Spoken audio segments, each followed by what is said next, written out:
Hello everybody, welcome to Coriander. I'm tormented by gnomes. I'll be the game master for this brand new show. This is the pilot episode. I've got an awesome cast joining us in the party today, and I'm going to give each of them the chance to introduce themselves before we go more into what the show is about, what the story is, and we start playing.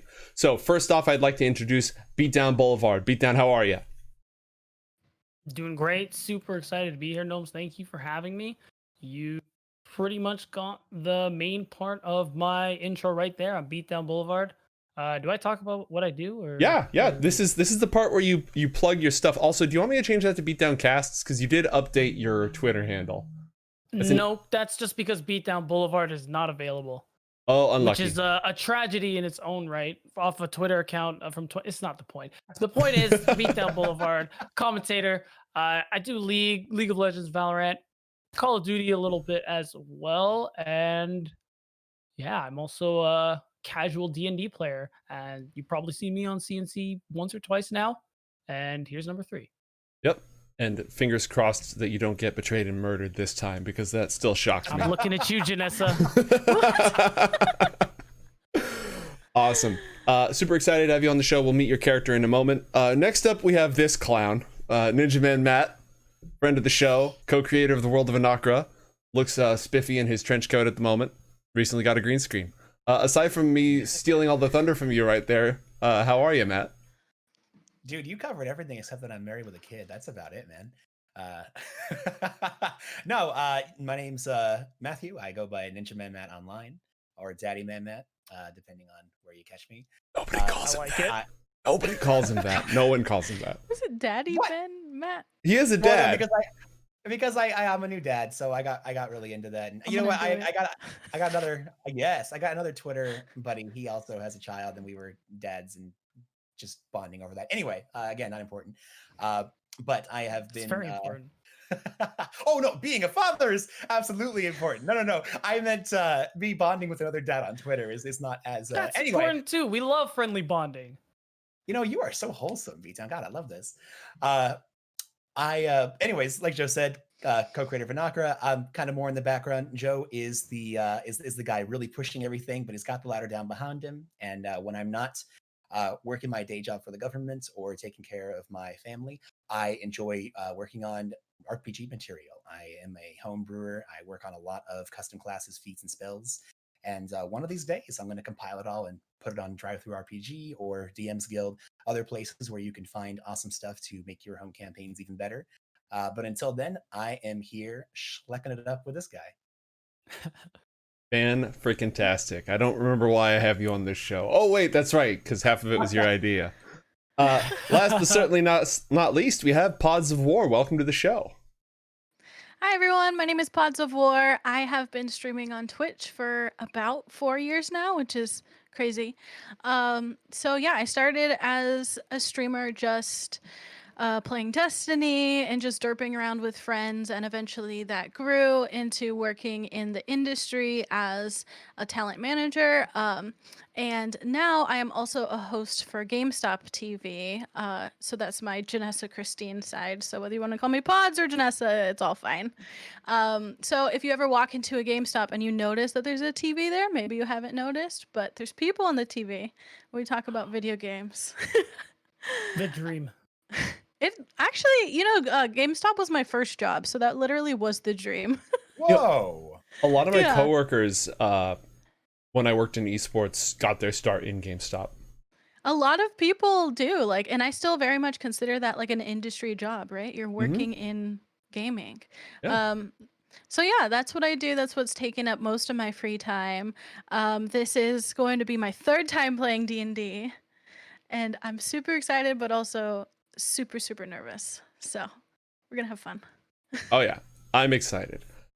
All right, so a couple of things right off the bat. First off, our art assets are still in the works. So everything you see right now is mostly the production of yours truly, with the exception of our logo, which is a work in progress. I'm considering this sort of our pilot episode as we shake off the dust and get our footing, get our bearings and all that such.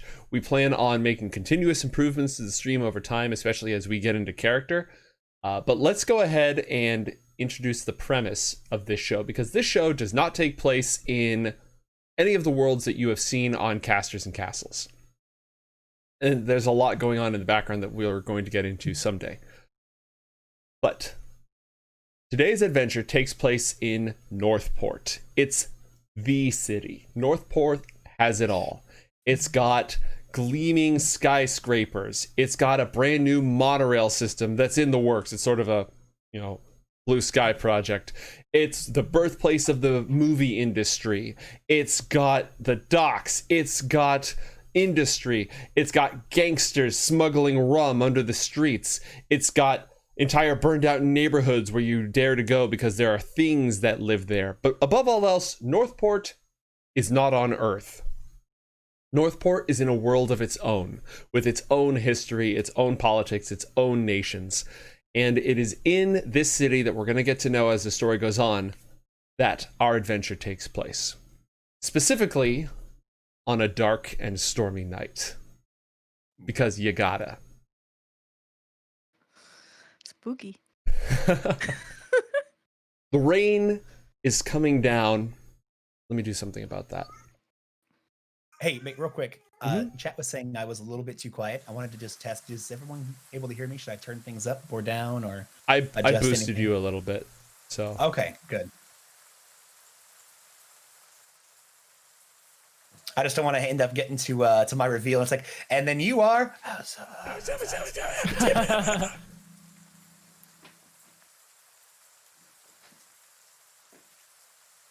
Anyone else just love the sound of rain? Pay no Absolutely. attention to what happened back there. Are you eating more things, Janessa?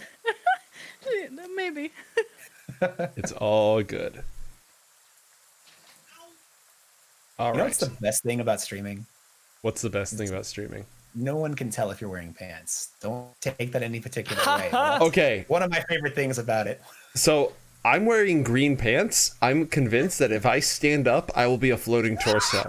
I'm not gonna test Wait. that right now. I was gonna say, Science. can you stand up? I think All right. I think I would it's the love wrong. I think it's the wrong. Okay, let's real quick see if I vanish. I was gonna say, let's see it. All right. I didn't. Do I exist? Yeah, I exist. Yeah, you exist. Yeah, Yeah, you exist. They're the wrong shade. They're the wrong shade. I can't That's believe you okay. have legs. I know. I'm really glad that you did that because I was about to say, chat, get us to Act of God, and Joe will stand I up. was, and we I can- was literally just thinking that. That would have been the worst payoff in the. Oh my god, imagine them. Yeah, that would actually. I need a. You know, I need a riot. morph suit. I need a morph suit for these streams so that I can just completely vanish. That's how Alright. you can start the episodes with just the green screen and you just turning around like, hello. Just the face. Are you sure about that? All right.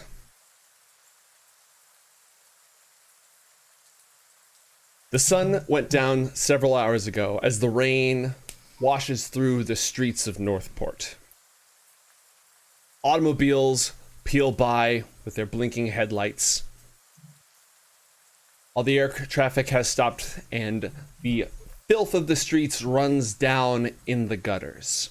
There's not a single star to be seen overhead. But on the rooftops, just at the edges of the studio district, along the Northport Canal, desperate footsteps splash through the puddles. On the rooftop, the Northport Canal overlooks Aylburg and Tide Point. Aylburg is a part of the city that is burned out and destroyed by the gang warfare that is rampant throughout the district. This is a place you do not want to be found alone at night. But unfortunately, someone has fallen under just those circumstances.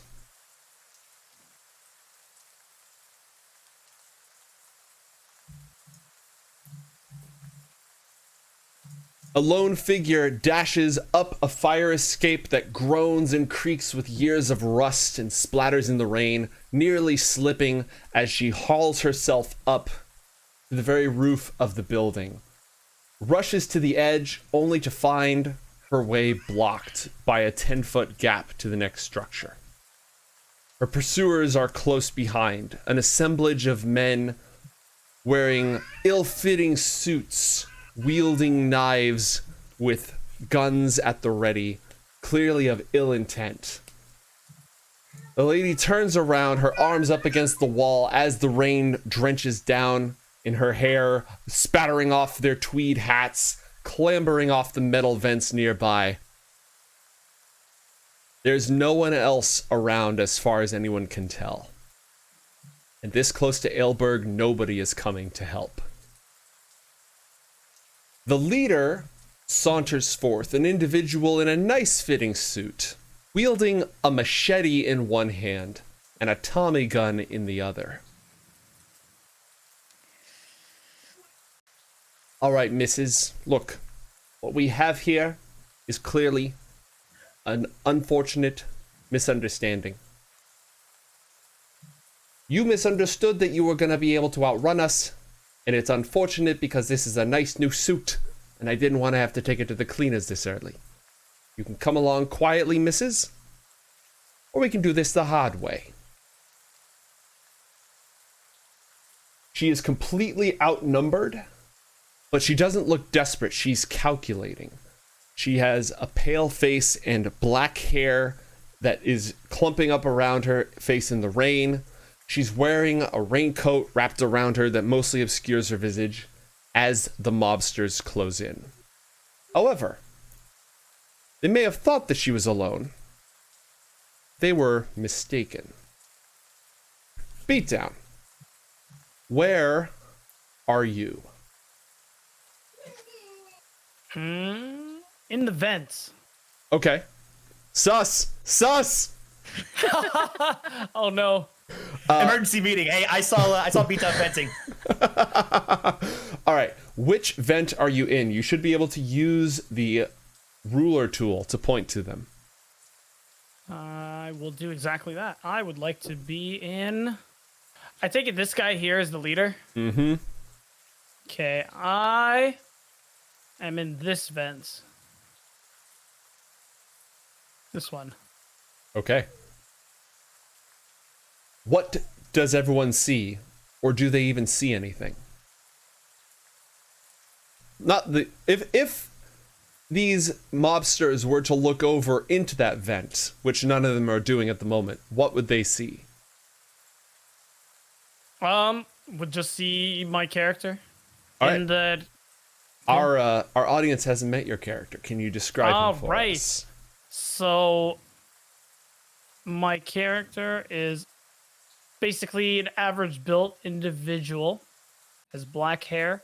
He is wearing a brown suit. Not brown. Damn it. What color was it? It was a beige suit. Mm-hmm. Yeah, it was. He's wearing a beige suit made of an extra special material. And he has a really nice watch. All right. Now, this vent is not designed to be climbed. It may have an access ladder, but it's not like there's a nice little staircase leading up to it. So how is he clinging in there? How's he holding himself up? Does he have one hand on the ladder? What's his pose? Yeah. Well, he's got one hand on the ladder. Just to clarify, is this event where it's kind of like goes up and then out, sort of?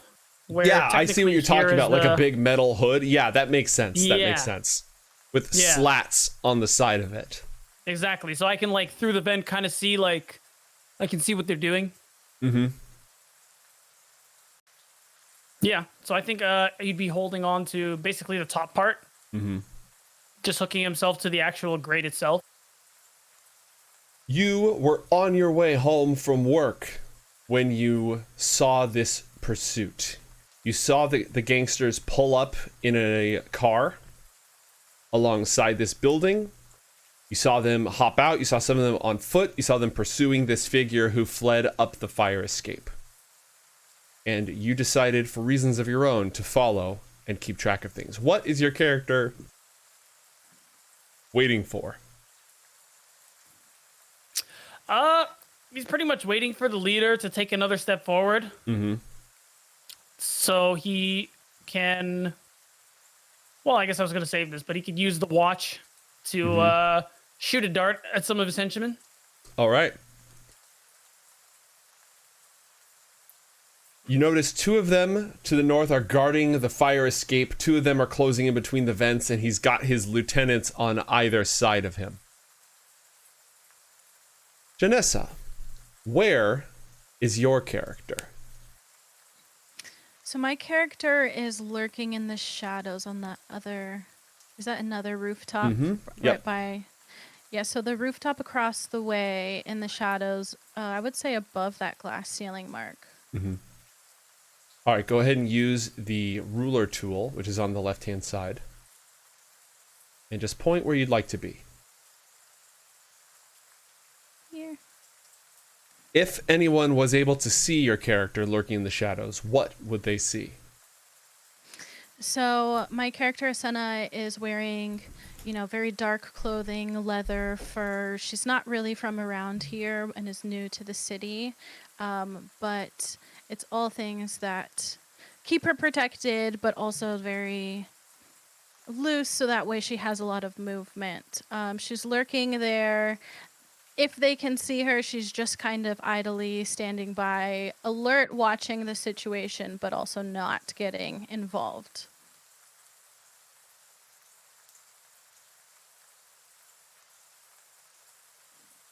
I think I lost your mic. Everybody gains 1 experience point because I was on mute. What would have drawn your character to the scene? Where would you have picked up the trail? Because this is actually on the way between where you work and where you live. Yeah, so I think I'm just really scavenging the area, or just, taking a stroll from work to home. But I don't like to take the same path every single time. So I'm really just wandering around until I find something interesting, whether that's an object. In this case, it's this scenario, and it definitely has my attention. Okay. You recently heard a few minutes ago, you heard a loud shattering. The glass ceiling here is broken on this side. And as you were in the process of investigating, you saw this scene unfold from the opposite end. We like it when glass ceilings are shattered. Big fan. Big fan. Now look, miss. Oh, I get it.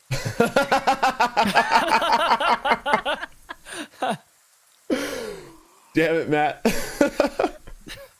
No, I love that. You make me spit out my coffee. Yes. Oh man, now I'm really jealous. I'm sitting over here with like a sports water bottle, and everyone's got like cups of I'm coffee. drinking tea, but We'll see tea, coffee in between. That's wonderful. Look at this. Here. water's good. Look. For you. Oh, there we go. Yeah, I got water also. Okay, so now I'm just the guy that doesn't have 2 bottles next to my desk. One way or another, you will find a way to be on the bottom of the rung.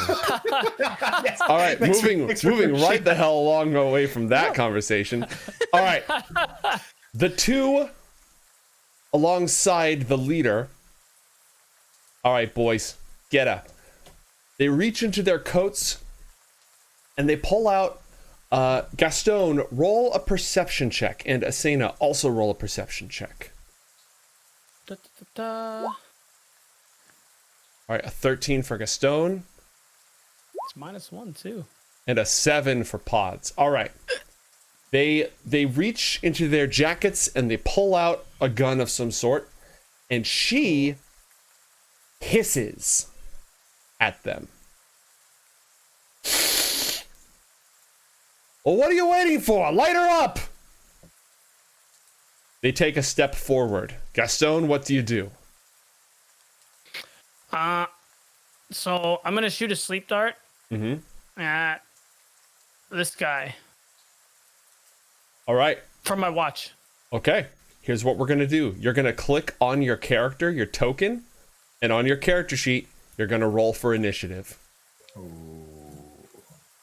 Click on my token. Oh, switch to the cursor tool, not the ruler. You want your guy to actually be highlighted, because when you do it this way, it's automatically going to send your initiative results to the initiative tracker. Janessa, go ahead and do the same thing. Click on your token, then click initiative. God, mate, you always roll so high. Which for one? Somewhere. Which one is initiative? The red one? Oh, it should be up in the top middle of your character sheet. Mm-hmm.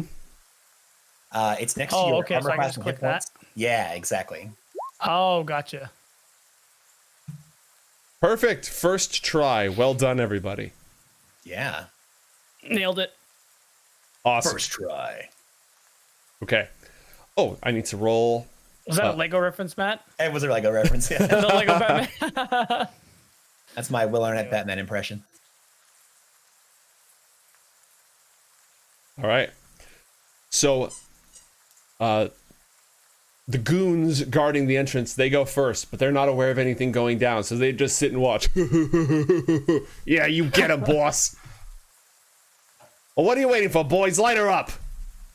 And then the dart goes out. You tap your watch, and a minuscule dart is propelled silently through the air. It thwacks directly into the gangster, who's wearing some leathers, right? But it goes through, and he's going to make a saving throw. Ooh. He grabs his gun, he levels it, he sort of sways on his feet. One. And he passes out, just falls right over. What the hell? At that moment, she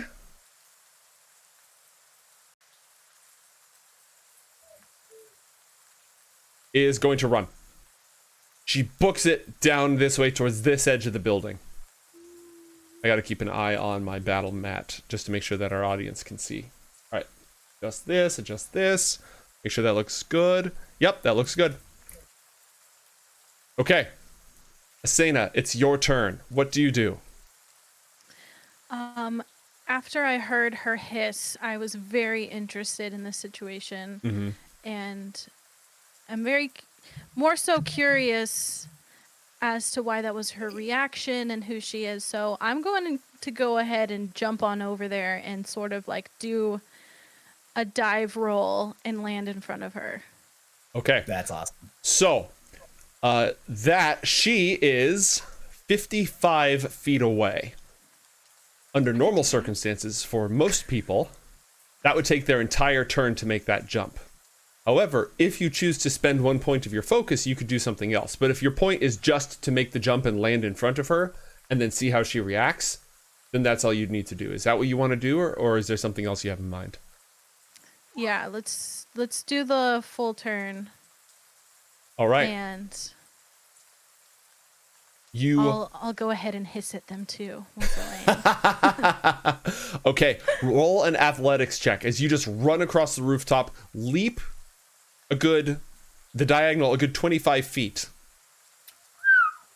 So 21. Yep. You haul with predatory speed. Your muscles just burst to life. You fly across the air. You land directly in that square. You should be able to move your character all the way over. Oh god.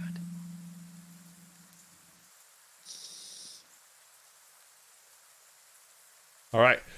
You land on the other side and you hiss back.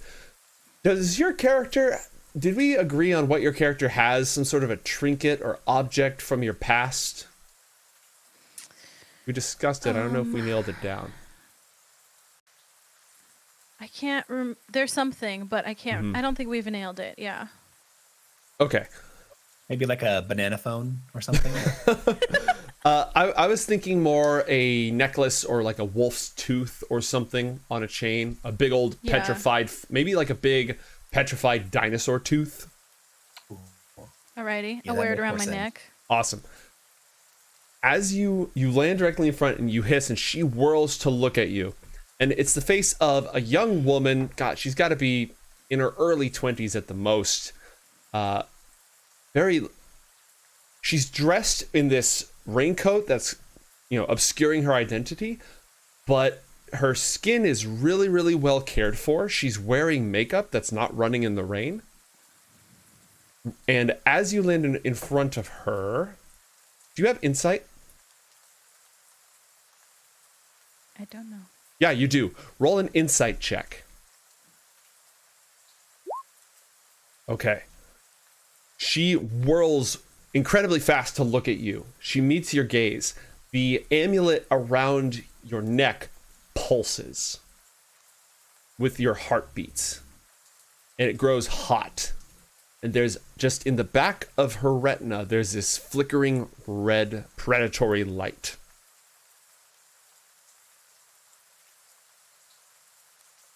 Scary. What the hell is that? Shoot it! One of the gangsters up there who he had the gun out, he drops it to the ground. You notice it's shiny and silver. It's got some odd pieces to it. And instead he pulls out his pistol and he's gonna fire twice at you, Asena. What? Yep. Me? Yep. All right. The gun goes off the first time. What is your armor class? It's a great question. No worries. First episode. It'll be near the top of your character sheet in the middle column. Oh, this one? It says 16. 16. All right. So in order for people to hit you, they have to get at least a 16 on the attack roll. So the first shot completely misses. And he's panicking. So he's just pulling the trigger as fast. Bam, bam, bam, bam, bam. He's going to double tap. So he takes a second shot with the pistol at disadvantage. This one hits for 4 points of damage. Unless you don't want it to. Ah, yes. What a good idea. So, do you want to use your reaction? Yes. All right. Roll 1d10, so /r space 1d10 plus 7.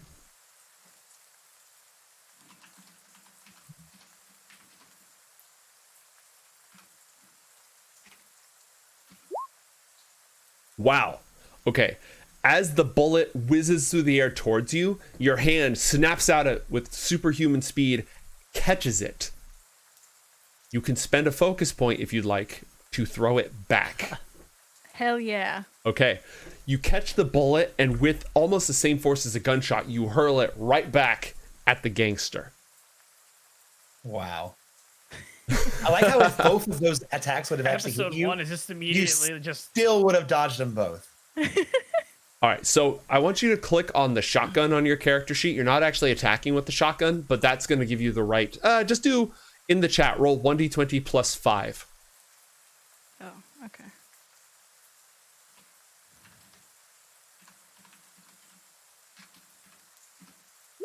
$22. You hurl the bullet back, and you hear "ugh" as it hits him.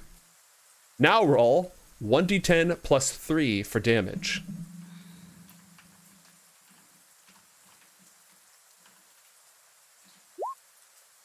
It's the exact damage you did to him. So you hurl the bullet back at him, and he takes 4 points of damage. It doesn't seem to have harmed him that much. It was a glancing blow, but he's definitely surprised. He's definitely freaked out. Yeah. Yeah, shot at a woman, and then she literally kicked the bullet back at him. I'd be pretty freaked out too. However, imagine explaining that to your boss. she threw the bullet at me, boss. I don't know what to tell you. He's not done though. He's gonna fire twice again. The first time normally. A 16, that's a hit. So you take 6 points of piercing damage.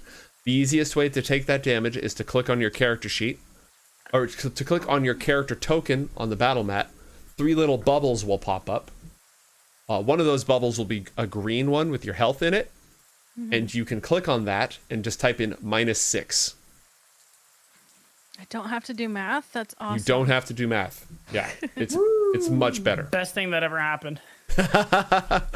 All right. And then he takes a 4th shot, but this is at disadvantage because you used double tap. So, and yeah, this one goes wide off into the night somewhere. His compatriot, meanwhile, is sleeping, but he's going to make a new saving throw to see if, as the gunshots and stuff go off around him, he's going to make a new saving throw to see if he can shake it off. 20. Yep. He wakes up.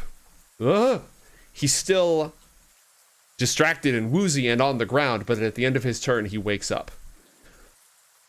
All right. Next up, the goons. Gaston, roll a stealth check. You're hiding in the vent. You've got pretty good cover, but that sleep dart came from somewhere, and everyone is now suspicious. All right. Unfortunately, unless they take the time to hunt around for you, they're not going to have any chance of actually finding you. So instead, the goons are going to get her. Two of them down here. Go ahead. No, go ahead. I just meant like, oh, that's not good either. Mm-hmm. All right. They have knives and they're going to attack Asena. Yeah, see? Yeah. Yeah, you completely deflect their attacks with your martial arts. Not a problem at all. One of these guys is going to poke his head up here in the vent to see if he can find where that came from. He rolls perception. Natural 20. He sees the light. Come on, man. He sees the light glinting off. What the hell is that? Boss, there's something in here. The other one is running down this way.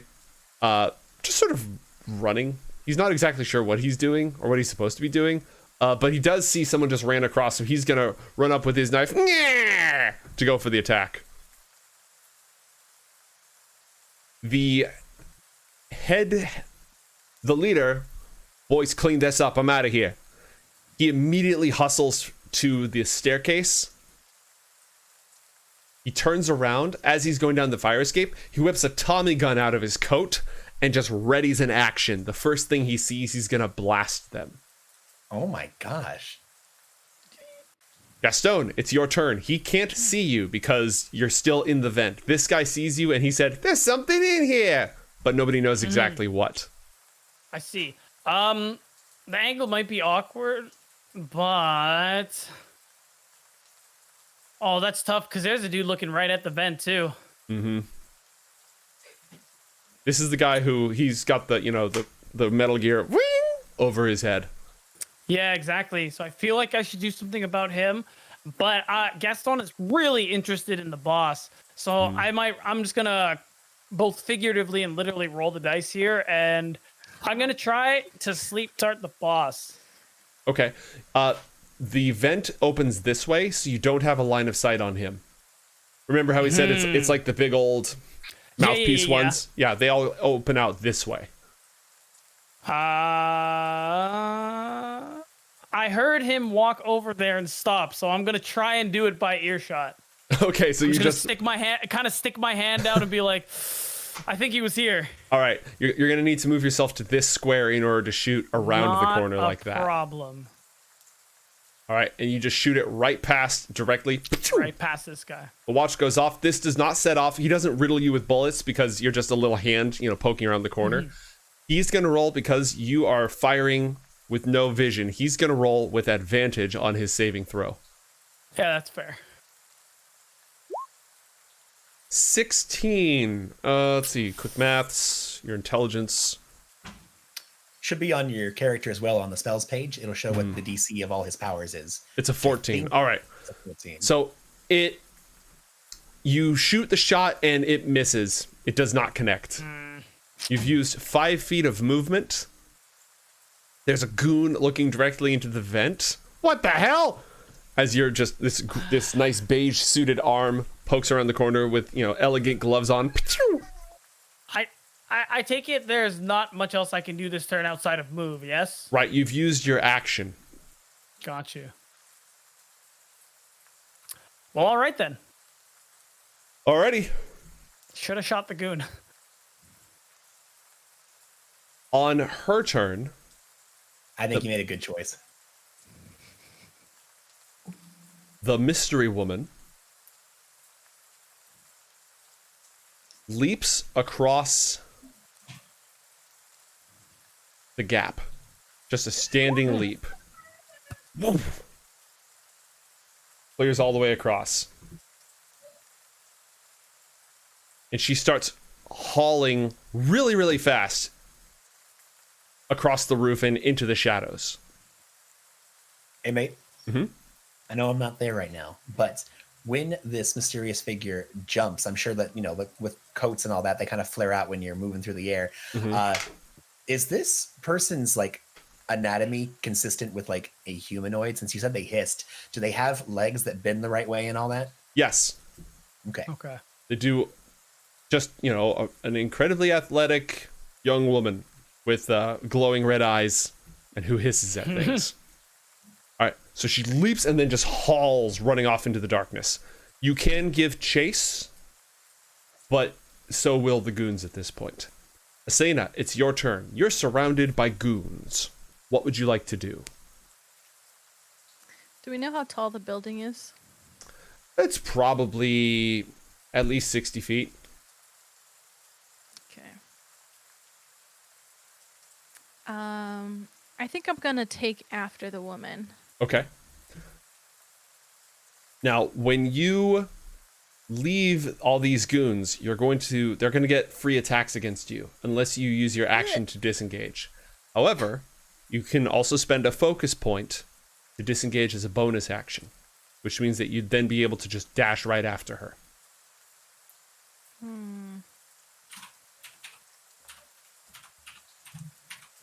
But if I don't, she'll be gone.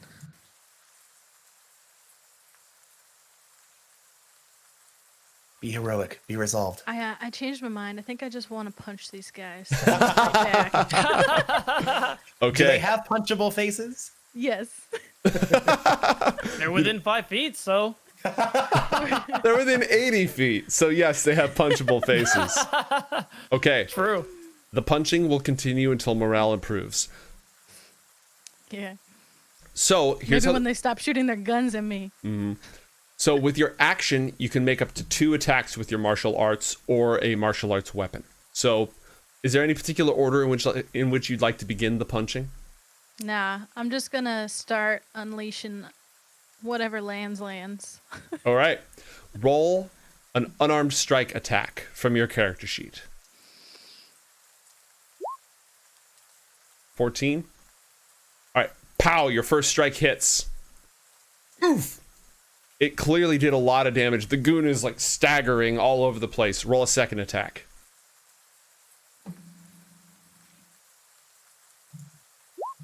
.24 for 6. What's your fighting style like, by the way? Is it a lot of kicks, a lot of jabs?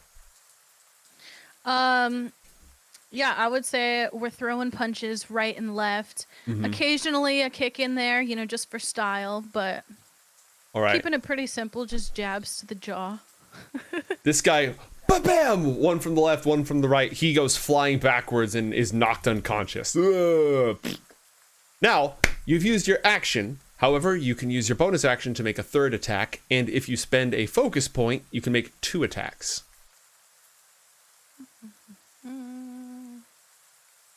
Yeah, let's spend a point to do 2 more. Okay. With lightning speed, it's just Ip Man status. Ba, ba, ba, ba, ba, ba. Roll another attack. They got me angry now. Exactly. That one is not going to hit. Good. But you spent the focus point, so you should have 3 focus points left. Roll your 4th attack. Pow! You smack this guy in the face. Now, if you'd like, I will let you use your reaction to finish him and knock him out. However, if you do that, you won't be able to catch any bullets until your next turn because you will have used your reaction. What would you like to do? And there's 3 other people on this rooftop? Well, you've got these 2 gangsters, these goons, this goon, and the crime boss is bailing out. Yeah.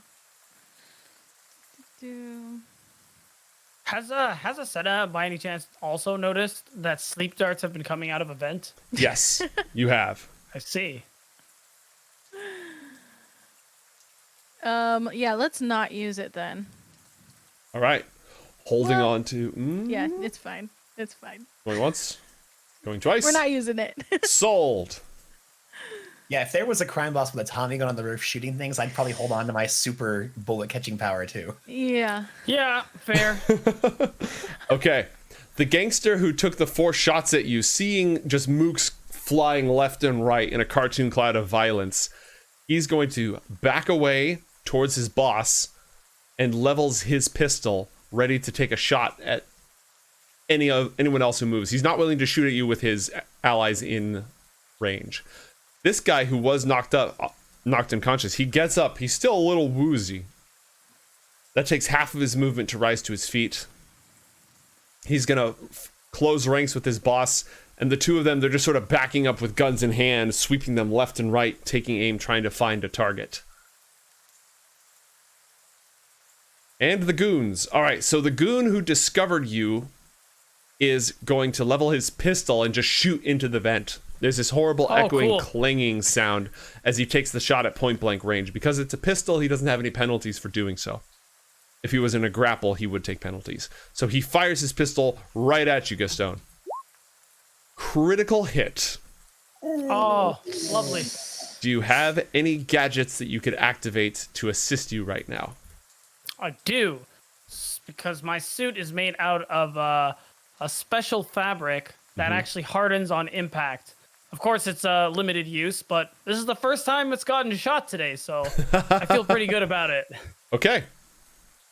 So, the special polyester fibers in your suit, they tense up at the point of impact, and a blast of force reciprocates back towards the goon. As that momentum has to go somewhere, it doesn't get spread out through the fabric, it gets spread right back at his face. You still take 2 points of damage. Now the bullet fractures instead of hurting him back, but if he'd gone at you with a knife or something, he would have gotten the feedback off of it. That also takes your reaction to activate. That was awesome. So you no longer have a reaction available. Okay. That is it for the goons on the rooftop. Now, Gianni Pavlo. With his gangsters covering his retreat, he begins hustling. He uses his whole turn to move down the fire escape. He is no longer visible as he's just running back and forth. I'm going to remove him from vision, but he's still there clambering away as fast as he possibly can. Gaston Tosto, it's your turn. What do you do? I think after getting shot, he's going to say, all right, fine. And we'll just pull out his pistol and shoot back. All right. Roll an attack.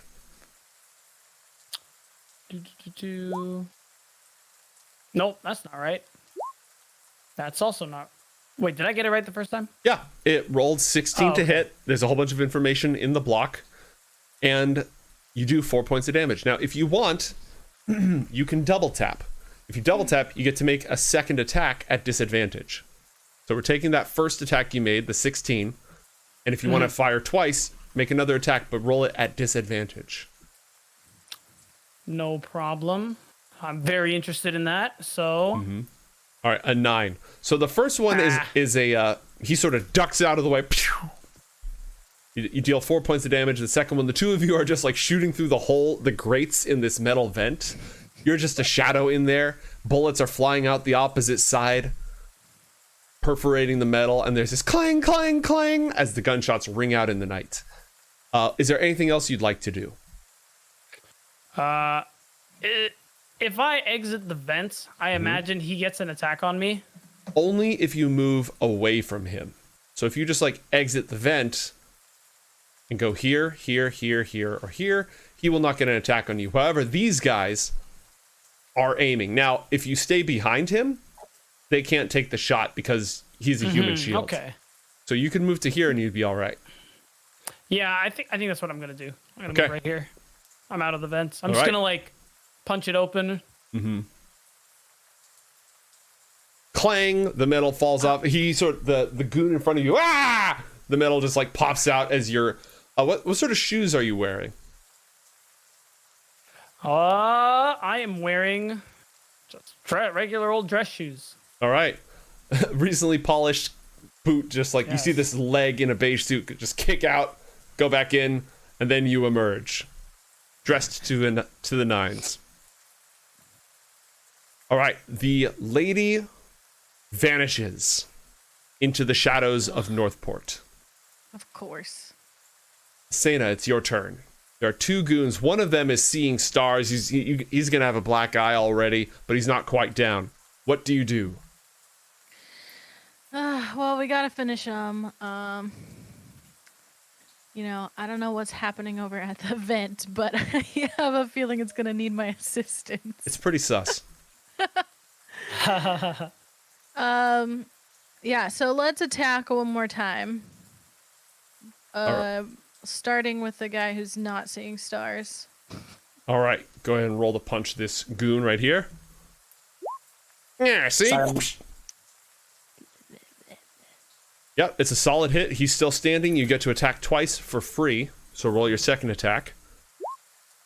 Pow! He goes flying away from you. Just carried, his arms flailing until he hits the ground with a dull groan. You can use your bonus action to make a third attack. Yeah, sure. All right. Punch, uppercut through the air, followed by an elbow to the throat as this guy goes, and he drops. Anyone else want to join me on this other side of the roof?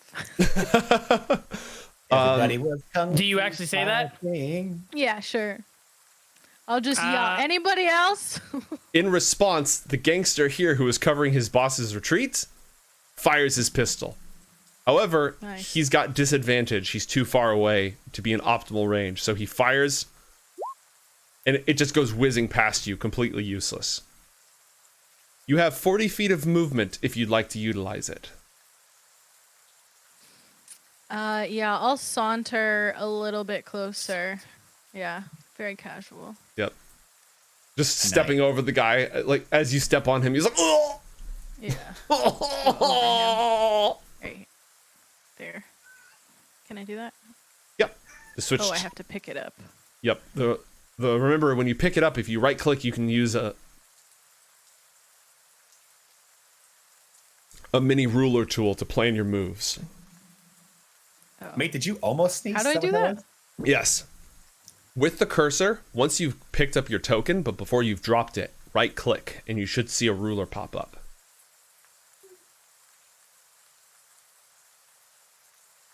It's a nice feature that Roll20 has to let you be able to kind of test out your movement as you're going. Right. So what I'm just doing happened was something you wrong. clicked, but no worries. I'm gonna put you back. So Okay. pick up your I character messed it up again. and move it around as if you're going to drop it. Right. So once you've already got it picked up and you're acting like you're gonna put it down somewhere, and Oh. instead of putting it down somewhere, right click. Gotcha. Oops. All Doing good. a lot of clicking. There we go. Yep. Oh. That And is it's nice because it shows us your pathing, which is kind of cool for those playing at home. that's the Super into that. approximate trajectory of a saunter, anyways. Yeah. Now you were here. You have your maximum sauntering distance is anywhere up to 40 feet. Yeah, I'm good at this. Good where you are. distance. All right, just Yeah. sort of over that guy and forward. Excellent. Yeah. Excellent. So this gangster is going to just unload his gun on you and continue to retreat. They are clearly not interested in whatever the hell this turned out to be. He's going to take 4 shots again using double tap. So the first shot, kablam, a 14. Your armor class is a 16? Mm-hmm. Yep. You dodge it. He fires double tap with disadvantage. Blam! That one is going to hit. You have a reaction. Would you like to use it? This is 9 points of damage. I'll take it. The reaction or the damage? The damage. Okay. Take 9 points of damage. He's going to fire again. Critical hit. 17 points of damage. I think he made a good choice. Yeah. Yeah, I want to react to Wow. that one. All right. Roll 1d10 plus 7. And Matt and I will work to get that permanently added to your character sheet so you can just click a button. Yeah. I'm making notes right now based off of what we're playing with here. Oh, wow. So you would have taken 13 points of damage, but instead you catch it.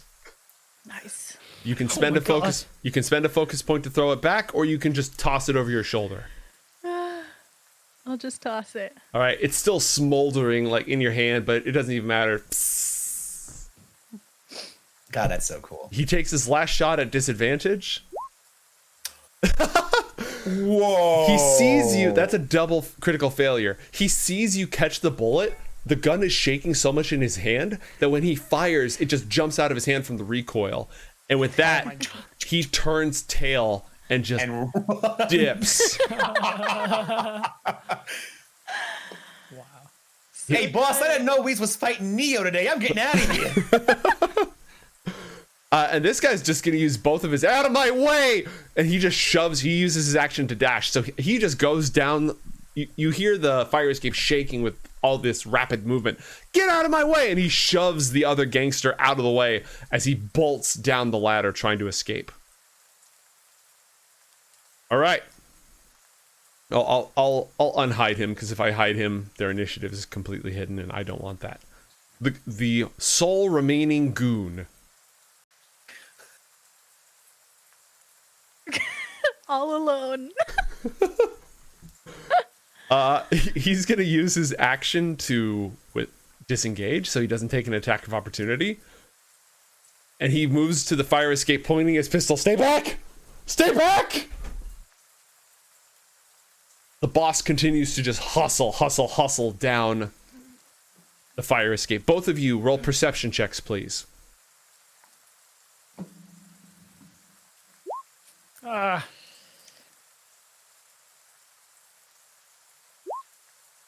no. All right. Don't worry about it. There's a lot going on. It's busy times. You guys are too busy introducing yourself. Oh, hey, you come here. Oh, yeah, we beat people. Okay, cool. Yeah. Gaston, it is your turn. A individual is sauntering after just absolutely wiping the floor with these goons. Just walked forward, caught a bullet, and tossed it over her shoulder. And they are in full retreat. There's one guy right here, and there's two other gangsters still on the staircase. This is just a normal day. This is after like getting shot, grazed in the arm, just took it like a boss, and then grabbed the next bullet and just tossed it away. That's tough, because there's Gaston has questions. So very many questions. But also, eye on the prize type of deal. I want to see how far down the fire escape is the boss? You cannot see him at this point. He's had a round or two to make a run for it. Okay, so then what I will do is... Nope, that's not how that works. You also see across the way blood on the edges of the shattered window, the shattered ceiling. And I saw where she came from, right? Mm-hmm. And that's probably from over there. Yep. Ran from this direction, and there's blood on the edges of the glass around here.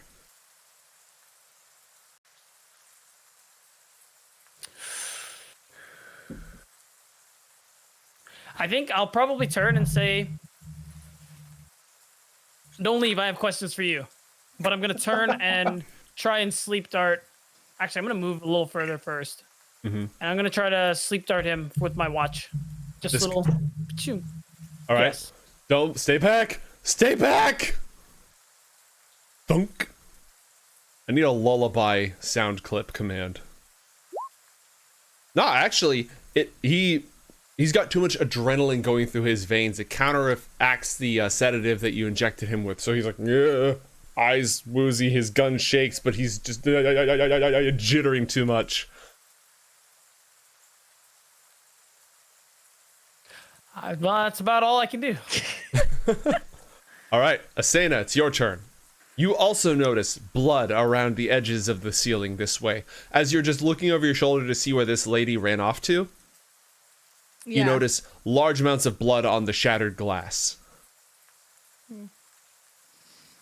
I'll take a step closer to the edge of the roof to get a closer look. Maybe like stand on the little edge right there. Noticing that she's gone, taking in the blood, and then also just Probably let down a sigh and towards beatdown. I'm not looking at him, but just, like a lot of help you were. I'm sorry I can't catch bullets, but which again, how? What was that? Do you actually? No, it doesn't make sense because it's not my turn. But those are questions. I have more questions. Yeah, you're welcome to. By the way, bantering is a free action. Banter is always a free action. Okay, then I'm gonna ask. Yeah, how did you catch the bullets? I'm like looking at her hands. Do you have magnetic gloves? Also, didn't you jump across the building? Looking at the shoes, those don't look like they assist you athletically in any way. What is? How did you do any of this? Who are you?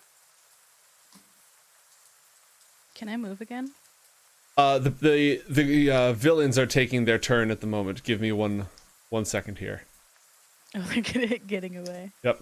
All right. So a car, as he's asking all these questions, you see a car just tearing down the street, and you hear, "No, boss, wait for me!"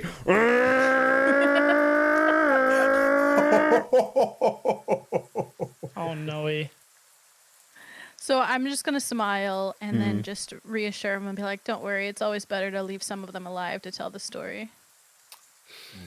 I mean, I wasn't trying to kill anybody. I wanted to try and get some info out of one of the goons because the boss is who I was going after. If anything, I think you were a little too effective there. Scared him off. Do you know who that woman was? Not a clue. I was looking for them. Gaston, it's your turn. The car is gone, and you heard just one of them, "No, boss, wait for me!" Yeah, I'm gonna try and chase him down the fire escape. All right. Yeah. So I guess You're just gonna run and just haul ass behind him? haul up behind him. I'm gonna keep trying to sleep dart because literally I need this guy to go to sleep for like 1 whole second so I can tie him up. All right. So You get to the edge and you see the goon like frantically making his way almost to the bottom. Steady, steady. You stop running for a moment to line up the shot. And now I will also say that were you fighting to kill those guys you beat the crap out of, Janessa, or were you just trying to knock their lights out? Yeah, probably don't have to kill them. All right. Another dart hits this guy, and his vision starts to. God damn, man. The gnomes! They're coming for me! Yeah. He's just stumbling down the stairs. No, Daddy, I don't want any soup anymore. Sena, it's your turn. I'm gonna jump over here and just check out this blood and see if there's anything over here for me to look at or find. All right. As you leap across the 10-foot gap effortlessly. And at the bottom, there we go. Whatever the building is, it's like the lobby of some apartment complex. There is a body sprawled out in the lobby, lying in a pool of blood. That's not good. It's a larger figure wearing a trench coat. It was wearing a hat, very shaggy hair all over the place, kind of an unkept beard that doesn't fully grow in all over the place, just broken, staring up lifelessly up at the top. Hey guys, I'd like to solve the puzzle. I think it was Professor Plum in the observatory with the rope. All right, and so that's down at the bottom, right? So I'm just gonna like shout out to Beatdown and just be like, "Hey, I think I found something you might find interesting." Yeah, I think Gaston is pretty comfortable giving up pursuit just because I keep missing those sleep darts. And it's like, he probably doesn't know much anyway. No, forget him. Bees! Bees! and he just runs off See what into I the mean? night. Overdosed on your He's on some drugs or something. sleep darts. Gaston, as you give up chase, you notice that one of the gangsters dropped an odd silvery contraption. It's shaped the same way one would hold a firearm with like a foregrip and everything. But it is clearly, it's more like a gas pellet weapon of some kind. Oh. It's just lying on the I do ground love there. contraptions. Yeah, that is a contraption. Can I pick it up? Yeah, absolutely. Where was it? Like here? Yeah, you walk over, you just see this weird silvery, it's made out of pipes. It's got some sort of a tank attached to it, a big old light bulb on the top, and it's warm to the touch. Huh. And this was something one of the goons had? One of the gangsters, like not the lowest level goons, but the two lieutenants who got away with the boss. One of them, Gotcha. They each had one, but one of them dropped it when they were attacked. Okay. Can I examine it then? Just Yeah. to get a feel for what it is? Absolutely. Is there a particular skill or device you have that could help here? I'm so glad you asked. I actually have a gadget that lets me do that. It is I guess a little pocket scanner. So I'm gonna pull that out, and would I have to roll for that? Nope, not if you're using the pocket scanner. It's going to give you some information automatically. You might need to roll additional rolls to make sense of that information, but it's automatically going to give you some data. This device is emitting fairly high levels of ultraviolet radiation. And I guess that's... Then I would like to roll to find out more. Okay, what skills do you have that you could use to make sense of this device? Could I roll for intelligence? Because that's what a lot of my... You could roll science. Oh, good point. I do have that. Sorry, I pronounced it wrong. Around here, it's science. All right. This appears to be a device that it contains a fluid tank. The fluid is emulsified around a magnetic pellet and then launched at high velocity via compressed gas. The fluid is glowing, but it's not radiation. It's radioactive. Okay, it's not radioactive. It's emitting light. It's some sort of hyper phosphorescence. So is it something you could actually use to... Like, could you shoot someone with this and it would hurt them? Because that kind of stuff sounds like something that would just be... Yeah, it shouldn't. It makes light. Yeah, it shouldn't cause any harm. At most, it would like glow in the dark paint on you. Yeah, so then I'm definitely gonna hold on to that, and I guess I will also shout to Asena that I think I also found something interesting, but can I? It's a 10 feet gap. Can I jump that? I feel like I can jump that. You would need to roll an athletics check to make the jump. Okay, here we go. I believe in you. All right. Thank you. Oh God. Oh no. Okay. And that was the end of Gaston Talk. Thank you everyone for watching. Little did we know I killed myself. We'll be back next week with a new campaign. All right.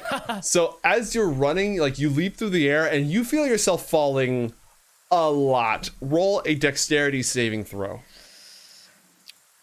I imagine that like the camera shows Asena just hauling over, like easily just boing across, and then you run and then just vanishing into the darkness. All right, you collide with, you manage to grab on to the side of the building, but the force is still pretty significant. You're gonna take 13 points of damage from a 30-foot fall, at which point you manage to arrest your fall. The good news is you caught yourself on a window that is a lot closer to the ground and the body than Asena is right now. Asena, what would you like to do? You're standing Gaston's gonna 13 points. Yeah, 13 points of damage. So you're standing on the ceiling. You've got this bloody glass around you. There's a body down below.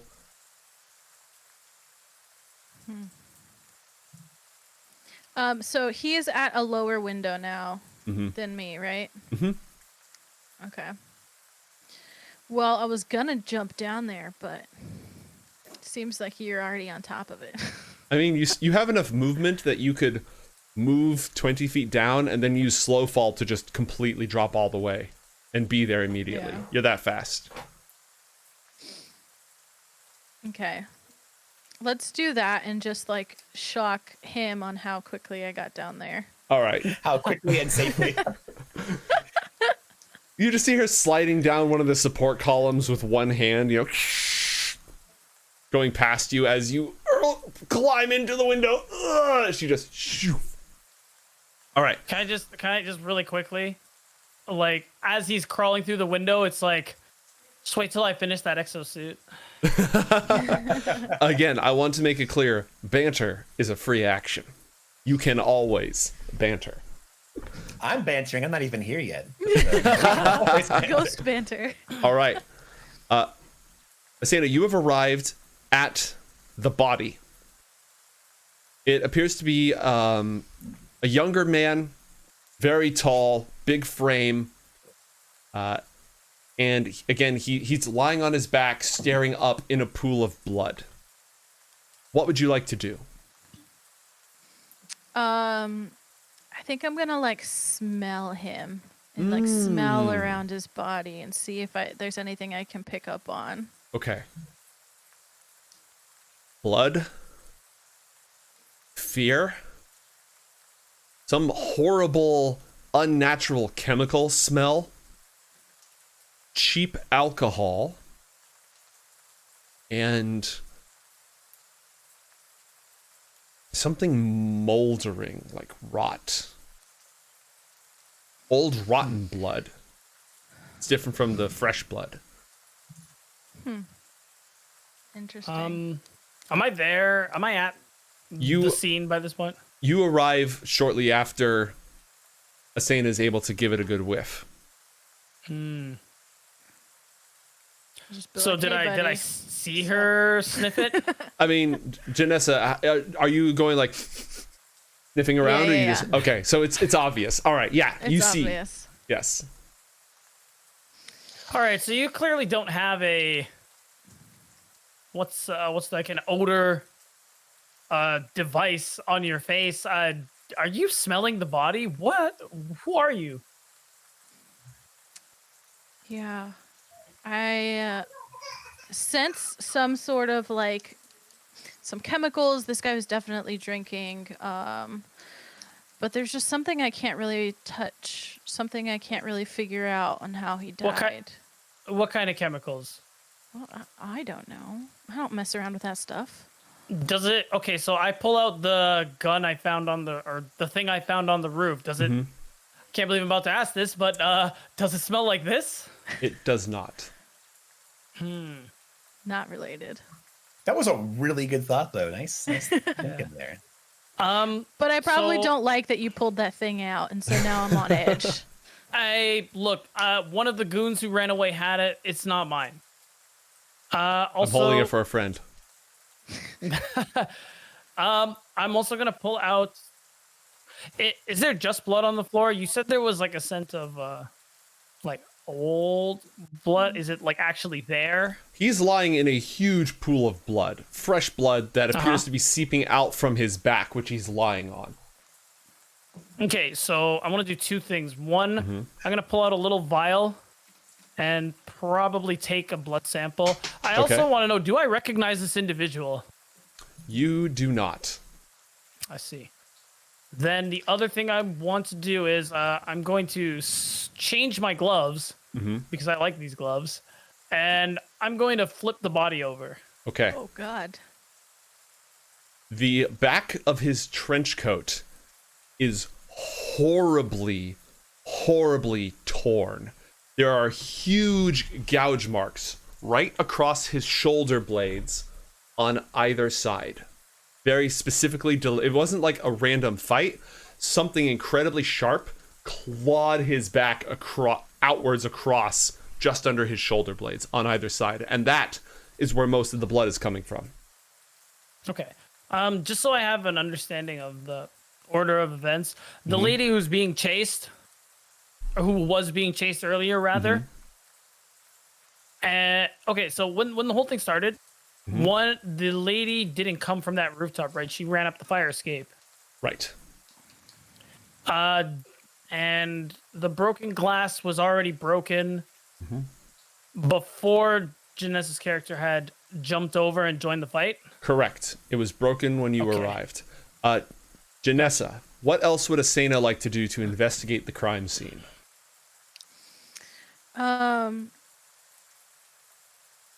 So upon seeing those gouge marks, she was really interested and wants to check if it's something that she's seen before or she knows, or like an animal that she knows what it is. Is there a way to check that? Let's see if you have any relevant skills. I'm inclined to at least give you some information regardless. Yeah, I'm going to say it's not any animal that you've ever seen before. Okay. I think like intuitively she was like a little worried that maybe like her kind has done something here. No, this has nothing to do with your kind or anything of your world. All right. Okay, so she's just gonna take a look and be like, sort of shrug. Anything else you want to do here? Because I'm getting kind of hungry. No, I think we should. Wait, what? The smell of death makes me excited and hungry. I mean, the bad guys are gone. There's a dead body here. Anything else to do? What do you want to do? Stay here? No. Definitely, I imagine I don't police even are know gonna who show you up are. very soon. Yeah, I mean, doesn't stop you from asking all these questions, apparently. And we should also probably leave, because I can only imagine we are going to immediately get blamed for this. Unless you actually did it. Because you did come from this rooftop. Yeah. Could see But- that. Could be that. Yeah, you're right. It could happen. Could I was like, now that I'm thinking about it, but... I don't have claws right now. all right, point proven. You got me. But yeah, we should leave, like right now. All right. Beatdown, roll an investigation check before you leave. 23. You find the following clues on the body. A broken glass bottle marked with 3 X's and traces of alcohol. His shoes have tar and gravel in the treads. And he's carrying a torn page from a notebook. And it has I'm taking that page. it has an address on it. Oh, I'm so taking that page. It's for Just Yep. It is for the Essex Hotel on the 13th floor. at least I can take the stairs this time. All right.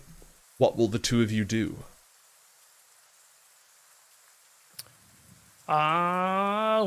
You said the sun went down hours ago. It's probably late at night right now. 10, 11. Yeah, this feels like a tomorrow thing. So, The crime scene is fresh, by the way. This must have happened like a few minutes at most before you arrived. So is there like anything else in the room itself? Maybe. Nothing of note in the room itself. Okay. I guess the person was on the roof, but it's not a good idea to stay here. So I think we should leave. Said she was hungry. Maybe we'll go to a bar that has food. Probably. Sounds like an excellent idea. All right. I'd like to lick my wounds. Say it again. Sorry. I said I'd like to lick my wounds, figuratively. I would With hope some it's R&R. figuratively. All right. So Also, you there's a really good steak place down the way called The Wounds. So, that's The wounds, yes. You just reminded me of one of my favorite bars. Want to go? Yeah, let's go. All right. So the two of you find your way to a nearby bar. It's there's a lot of cigarette smoke in the air. Shifty figures looking back and forth at each other. Cheap alcohol, but good food. And it's so you're at a really odd place, right? Because Hillvale over here, this is where a lot of the new money lives, in these nice wide streets, huge McMansion style house, 1930s McMansions, if you will. And it's right next to the studio district, but the Northport Canal marks this distinct stopping point between all the shiny stuff over here, the absolute burned out violence of Aylburg, and just the more rough and tumble industrial docksides over here. So I imagine that this place is probably somewhere right over here, just when it starts to get a little bit dicier, but isn't so bougie as these regions of the city. Both of you have enough money to buy a steak. You can sit down, you can have a drink. If you'd like to, you can take a short rest. You can, if you're going to turn in for the night, you can take a long rest. What would you like to do? So it's a yes to the steak. I'm undecided because I think I'm not 100%. I almost want to go to that address just right now. Mm-hmm. You do a lot of your work at night, right? Your second job, not your day job, Yeah. your second job. That's right. Okay, yeah. So I guess because we could technically short rest and then go there, right? Yeah, your short rest can be a nice steak dinner. Beauty. I'm into it. Okay. I guess we're probably. I guess I would just spend most of dinner just looking at the address. Mm-hmm. Thinking. Janessa, how does your character eat a steak? Oh God. This should be good. Yeah, I'm just gonna pick it up with my hands and just start, taking bites out of it. Yeah. We like such raw and wriggling. Okay, that's a good impression, first of all. Fantastic. Yeah, just like it's completely normal. Mm-hmm. I don't know what Beatdown's reaction is, but it's just like It's completely probably normal. probably a squint, and it's like, you're not from around here, are you? No, technically not. Yeah, I kind of grew up out of town, but I've been here, just for about 2 years or so, just learning and hanging out. How about yourself? Lived here pretty much my whole life. Work as a prop designer over in the studio district. Oh. Sometimes well, you saw the other stuff I do. Why were you on the rooftop? I was just walking home, It's on the way. I live in Aylburg. You travel home by rooftop? How do you get home? I mean, I use my legs, not unlike yourself, but as you also saw, I can't traverse rooftops that easily. Where did you learn to do all of that? At home. Which was where again? You should really ask a lot of questions. I just kind of want to enjoy my steak and rest. You're really enjoying it, I'm sure. All right, so Well- You failed to mention your name, by the way. Gaston. Nice to meet you, Gaston. Likewise. Okay, so I guess the main question is, are you going to pursue whatever this is? Am I going to... Don't have to. Well, I'm asking because I'm going to, but I just... do I have to worry about you jumping off of rooftops, catching bullets? And... If you want to do your thing, that's fine. If you would like some help, maybe there's something that you could sweeten the deal with for me. What do you want? I hadn't gotten that far. She's very confused as what she wants. Listen, making props doesn't make me a whole lot of money. I'm gonna be real. So if it's something like a car, you're barking up the wrong tree. But if it's something within reason, I think it would be fine to have someone who can catch bullets, catching the bullets coming at me. Let's say. Is there anything interesting that you're wearing that I could like see and want? There's some nice shoes you got there.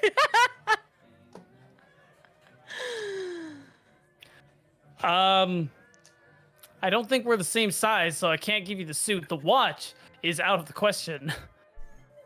Do I have anything? What else is just part of your outfit, regardless of what's on your character sheet? Like, how does Gaston just dress? You said he had a beige suit. You've got your shoes. You got some gloves. Any like handkerchief, pocket square. Yeah, definitely. Yeah, Ooh. but like this.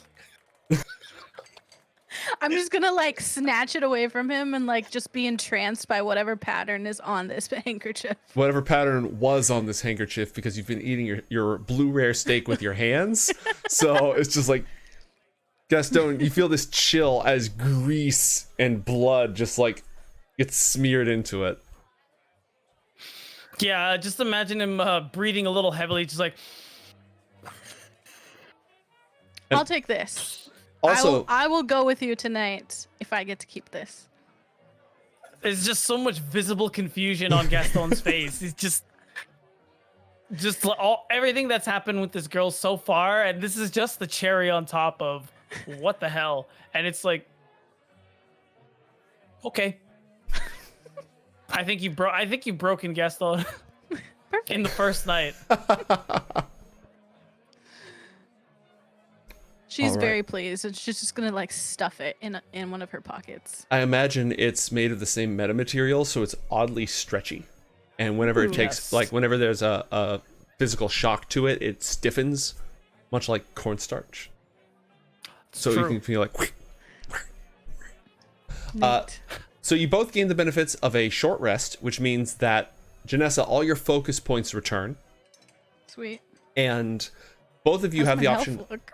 So you can spend one or more hit dice. You have 5 hit dice, and every time you spend one, you gain a certain number of dice roll of hit points. So Asena is going to gain, and there's a button to do this on your character sheet. Don't click it just yet. But if you look at the middle column of your character sheet, let me see if I can pull this up for the benefit of our stream. Yes. Cool. So in the middle of your character sheet column, there's a section that says hit dice. You have 5. You get half of them back when you take a long rest. Now, when you rest for 8 hours, you gain all your hit points back, all your abilities refresh, and you get half of your hit dice back as well.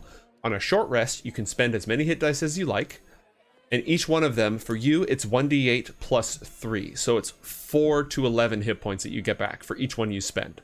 You're also allowed to like roll them until you're satisfied. You don't have to declare I'm spending 2 hit dice, and then if that's not good enough, sorry, you're out of luck. You can just say I'm going to spend some hit dice and then roll until you're happy and say, okay, well, it looks like it took me 4 hit dice to get back up to full. That makes sense? Yeah. Is this the only thing that they're used for? The hit dice? Yes, this is the only thing hit dice are for. It is their purpose. Okay. Yeah, I want to use it. Awesome. Go ahead and click the word hit dice and it'll automatically roll for you.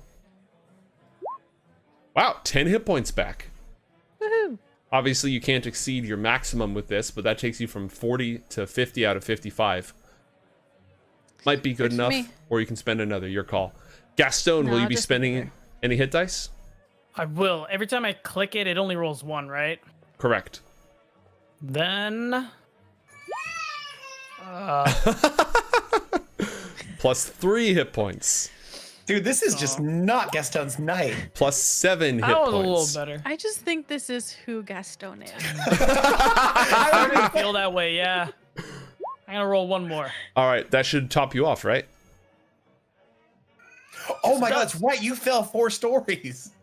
I sure did. I was like, why are you using so many hit? Oh, right, the fall. The fight, petty cash. Trying to look cool in front of the flying wolf person, that's gonna cost you. And I used 1, 2, 3, so I'm gonna go ahead and. Yep, there's a little There we go. arrow that you can use to deduct your hit dice so you can keep track. Yep. All right. You head back out into the night.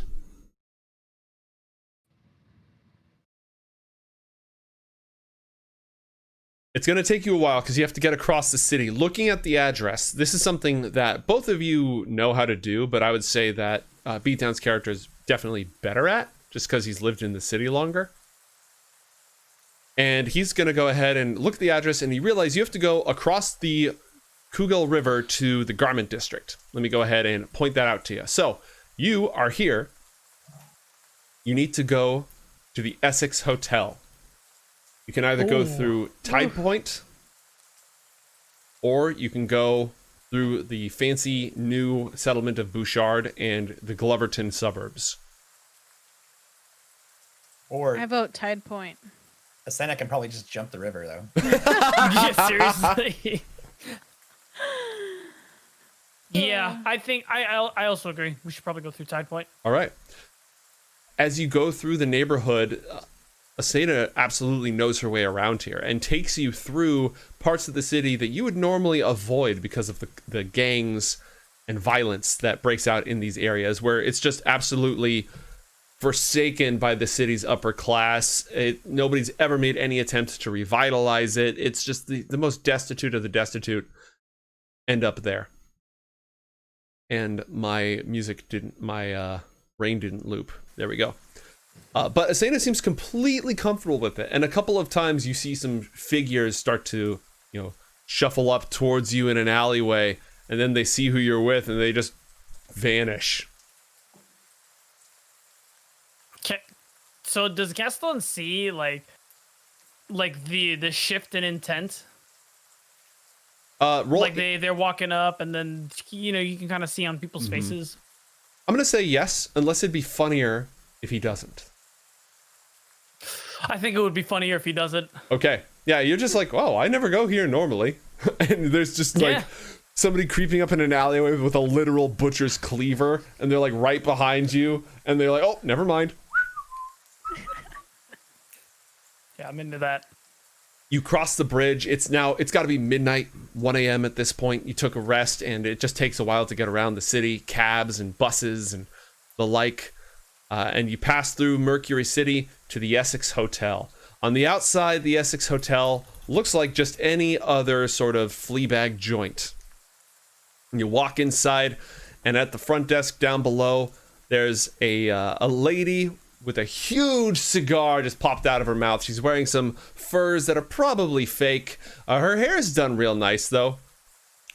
And she's got the light going, and she's got a pot of stale coffee next to her. And she's just sitting there reading with her feet up on the desk, reading the newspaper as you walk in from the rain. Yeah. Hey, Gaston, why are we here again? Not really sure either. We found an address on I found an address on one of the goons, Oh, and it pretty much took us here. So their boss is a guy I am looking for. So if this is connected to that at all, I gotta check it out. And I got you here with a handkerchief. what did the boss do to you? It's not what he did to me. It's what he does to other people. Oh.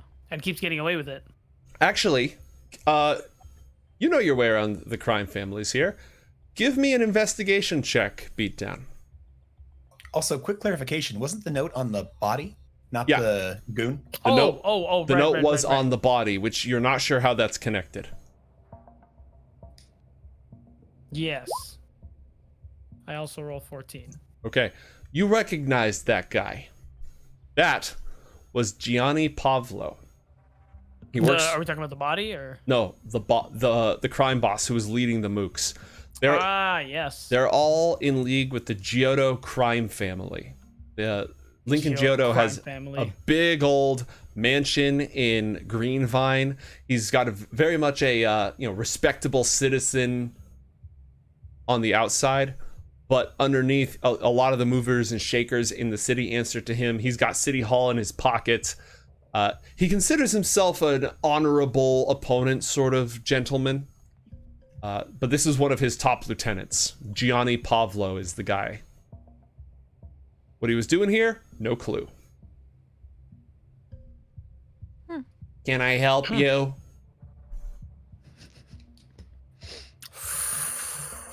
Oh no, yeah, I was thinking about this. All right. So I guess there's a room number. Is there a room number on the note also? 13th floor. Just on the 13th floor. Do I actually have to talk to this person? Can I just be like, hey, what's up? Keep walking. Just want to walk past. You know, hotels you can just kind of go if they don't say anything. If you look like you belong here, you act confident. So you're just gonna walk right past? Yeah, just like howdy. Keep walking. Ideally, and then I'm just kind of like signaling Asena, just like to come. Yeah. I'm gonna walk up to the. It was a lady, right? Mm-hmm. I'm gonna walk up to the lady and sort of like pet her fur thing. What are you doing? And then go walk to Gaston. She just kind of looks up from her newspaper. Yeah, real nice, ain't it? And goes back to what she was doing. As you walk to the elevator, which is old and rickety and, of course it is, falls its way up, there's a dust-covered, messy board. You know the boards with the sliding letters on them that shows who's on what floor? Most of the floors are completely blank or some of the letters are missing. There's only one entry for the 13th floor. Carmichael and Carmichael. Ooh, what's that? Do I know that name?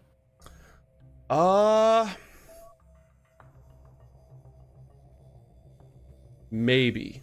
Roll an intelligence check and we'll see. Just a flat intelligence check. Hey, mate, just double checking. You said that Gianni Pavlo worked for who again? The Giotto crime family, Lincoln Giotto. Okay.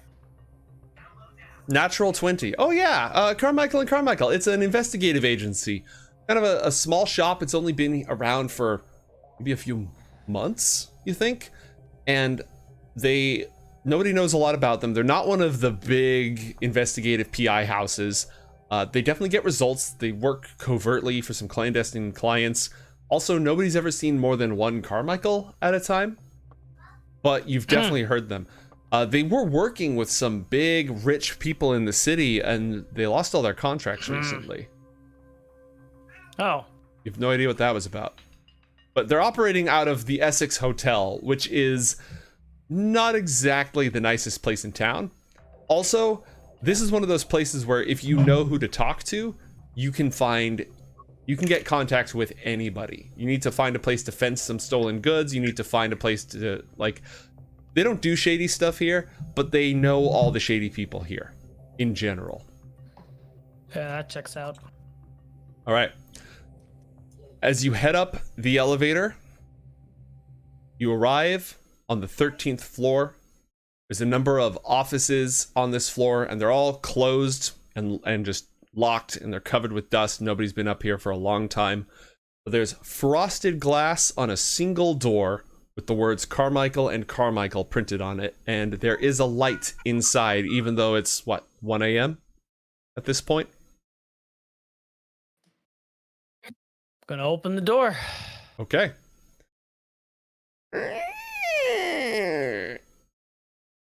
Ooh. Oh.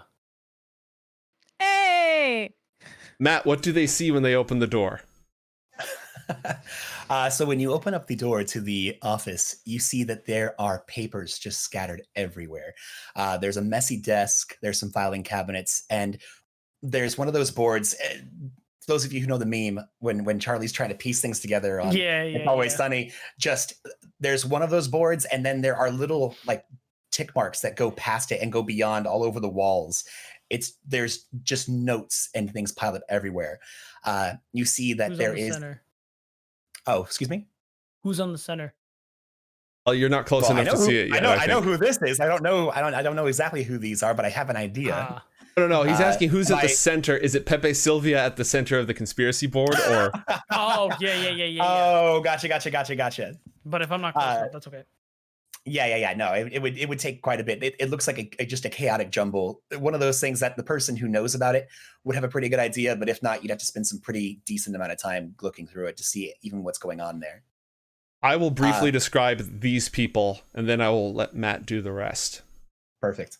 Huddled, just curled up in the corner, apparently sleeping, is a younger looking individual, sort of messed up hair, very gaunt, sleeping on like a blanket and a pile of books, wearing suspenders and a simple overcoat, just curled up away from you, can't really see him. Standing here, just carefully going through some files, is an absolutely enormous individual, just this huge guy, gotta be maybe 7 feet, wearing an enormous trench coat and a huge hat, and delicately going through the files with pretty big fingers, just sort of looking through as the door opens. Matt, I'll let you describe the rest of the room. This guy's like a brick house, yeah. Mm-hmm. Beyond that, it's a relatively simple office. All there is just a few filing cabinets, a desk with a bunch of papers, a lot of little paper waste baskets, and like the DM described, there's just books everywhere.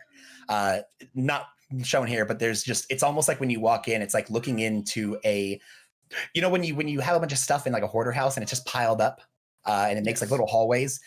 It's like that, but with books. Anyone who's ever seen like there's a show called Read or Die, and they had a very similar kind of aesthetic, but it's just a lot of books just piled all over the place, paper scattered everywhere. And aside from the rather large but gentle giant chap going through the files, and then the small mousy kid just kind of trying to get some sleep in the corner, you see he'd be pretty tall if he wasn't just so slouched and slumped over his desk.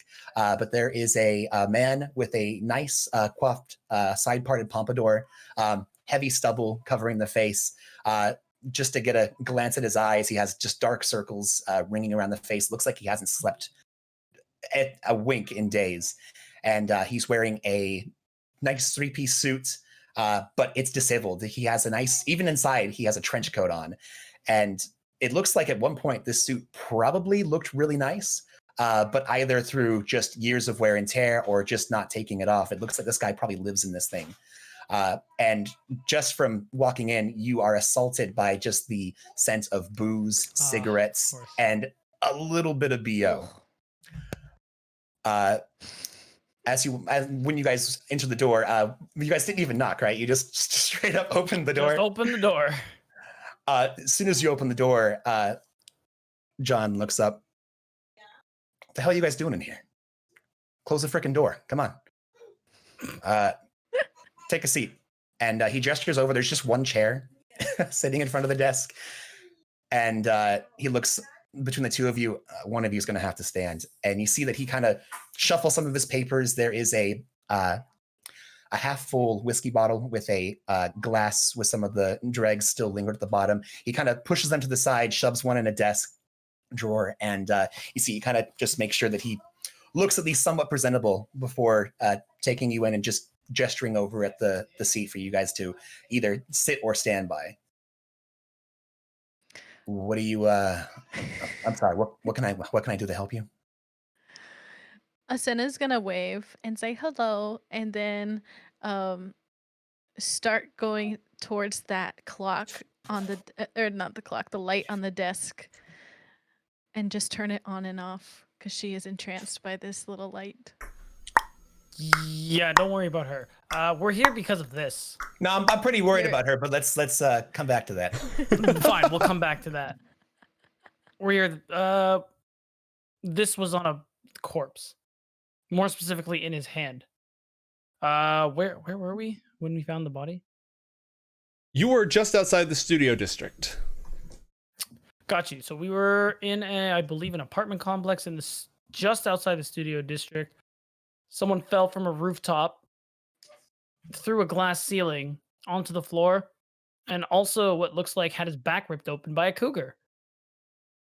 Okay, when It was you a say horrible that, scene. John's face goes whiter than it already is. He's already kind of a more thin, gaunter, paler guy, and he just looks like he's seen a ghost when you say that. I'm sorry, wait. Can you repeat that? To be fair, we didn't see any of that happen, but there was a lot No, of but like when I see the but the way the body was described was that it's as if his back was ripped open, and I don't think that's a normal thing that happens when you fall off of a roof. And I have a little experience with that, if earlier was any indication. But all joking aside, yeah, it fell from the roof, back torn open. I'm not saying it was a cougar. Could have been a cougar. I don't know what the hell I don't know what the hell a cougar would be doing in the middle of or rather outside the studio district or in any of these districts. But we're here because he had this address on this note in his hand when he died. And as you're finishing saying this, he looks over at the brick house just to his right. Ben turns around and locks eyes with John. John does a little gesture, moving over towards the door. He's like, check it, make sure. And he picks up a book. He picks up a book and throws it over at Charlie in the corner. Hey, you, get up. Something's happening. No, it's okay. It's all right. It's all right. It's all right. Hey. We talked about this. Chill. You're safe, okay? Go over to the door. Keep an eye on it. Make sure you go out in the hallway. It looks like John has like orders prepared with the two of these guys when whatever is procking his intense reaction to this. They know what their jobs are. They close the door behind them and they spread out and start patrolling the hallway. Hey, were you two following on the way here?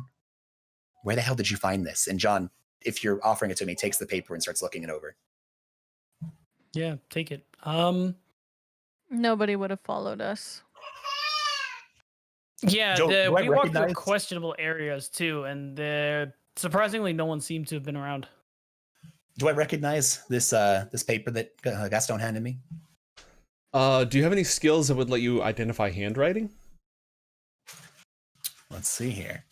I am very perceptive, and also I'm an excellent investigator. So it's likely that Investigation. with my. Let's see here. Whoa! I should not have advantage. Turn. I don't know Wow! The double crit fail combo. That's kind of Okay, insane. Yep. That was really funny. Okay, you recognize the handwriting immediately. It belongs to Foster Talon. No. And Yes? literally, as I'm looking this over, John just looks like you just punched him in the gut. Okay, seriously. Just looking at you, Gaston, where the fuck did you find this? I told you, we found it on a corpse. On a corpse. What did they look like? What did the corpse look like? Was it a male, female? Male, wearing a trench coat, I believe, or Well, who the that was hell what was doesn't? left of a trench coat. Yeah, Kind fair of enough. chubby. Yeah. Did he? And I start describing Foster. This is a tall guy, wears a dark suit, stupid fedora. He has hair that kind of, is a little bit greasy. He's back behind us, and I just start describing. Yeah. Does that match the bar? Yes, yeah, it okay. absolutely does. Yes, bar for bar. Fuck. Oh my god. Okay, what's going on? Why do you look like you just got punched by her? Hey, why would I punch him? He does not have a punchable face. Oh, lucky you. Trust me, I've got a pretty punchable face. I gotta. Don't I'm convince gonna Okay. offer him my bloody handkerchief. I look at it and just no thanks. Oh, all right. Okay, the guy you met, the guy you saw, the corpse. His name's Foster Talon. He's a investigative reporter in Private Eye, kind of like myself. He's an interesting fellow. I've worked with him before. I've worked with him a lot, actually. We're not like especially close, but he tries to get kind of, yeah. He's a contact more so than anything else. He gets to the bottom of things. I've worked with him a few times, and I've helped him. He's helped me. He doesn't. He's a guy you can trust. He doesn't take handouts. He doesn't. He's good at making deals, but no one can buy him. That's the thing about this guy. He's straight. He's true, and he's a little bit weird around the edges, but he was a good guy. Oh God. Okay, so you said you found him, and he was dead, of course, and he had injury marks on the back of his shoulders, and there was blood split out everywhere. You maybe don't remember, but did it look like the way that he was laid out? Did it look almost like the blood trail could have been wings? Does that make sense?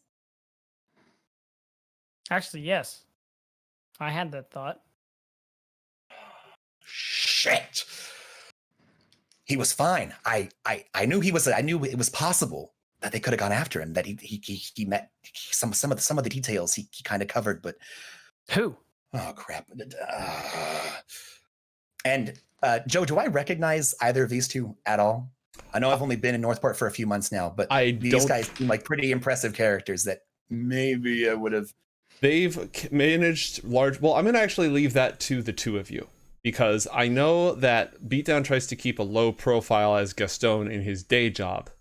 And in his night job, I don't know how often people see him or if there's like any rumors or legends surrounding him. So let's start with Beatdown.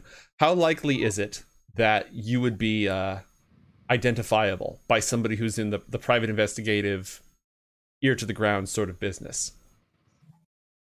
Maybe. Because I think kind of to your point, like there's probably a chance by now, because Gaston's been doing this for a really long time, that there are some rumors. And and the description ends up being the same anyway. Beige suit, bunch of weird stuff, great looking watch, the greatest, some might say. Matt, roll a flat intelligence check, or make a call. You can make a call if you want. No, I'm gonna say no. John's been extremely focused as of late, and I don't think he would have caught wind of that. And then for Asena, what's the likelihood, unless he was in the right clubs and lounges where Asena sings, or actively rooting through Aelberg, what's the likelihood that he would have seen you or be able to identify you? I don't think he would have been able to the way she is right now. Maybe in the clubs, but not. Okay. Matt, what do you think? Any chance or going with no? Here's the thing. John does frequent a lot of clubs, bars, and eateries, so it's possible. If it's okay with you, I'd like to roll a perception check, and we can kind of see if that determines anything. Are you cool with that? I'm fine with that. All right, let's see here. I should have just deferred to Janessa if Janessa was fine with that. Survey says... aren't you that lounge singer over at the Wound? I was gonna suggest the Wound. Sorry.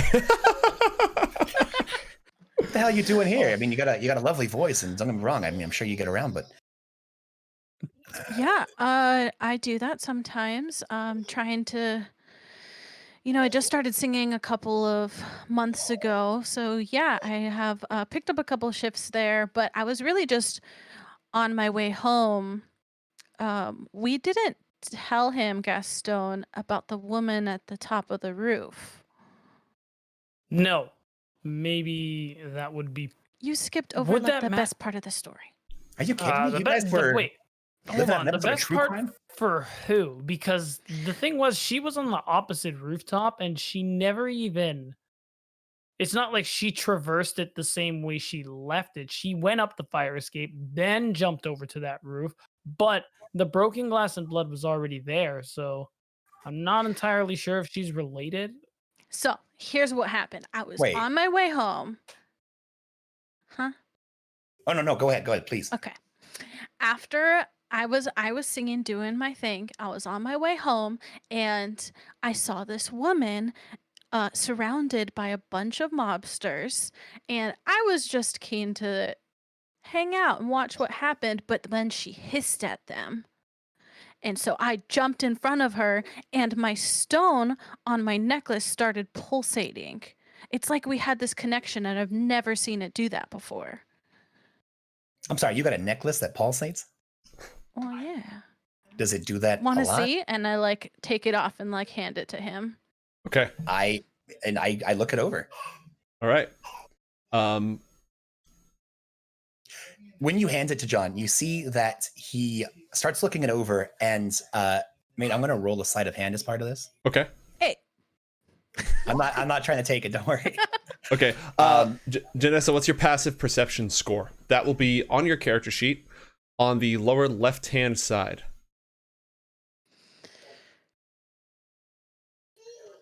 The perception Passive in the wisdom. skills box? Below Oh, your skills passive. box, it'll say passive wisdom perception. Oh, 12.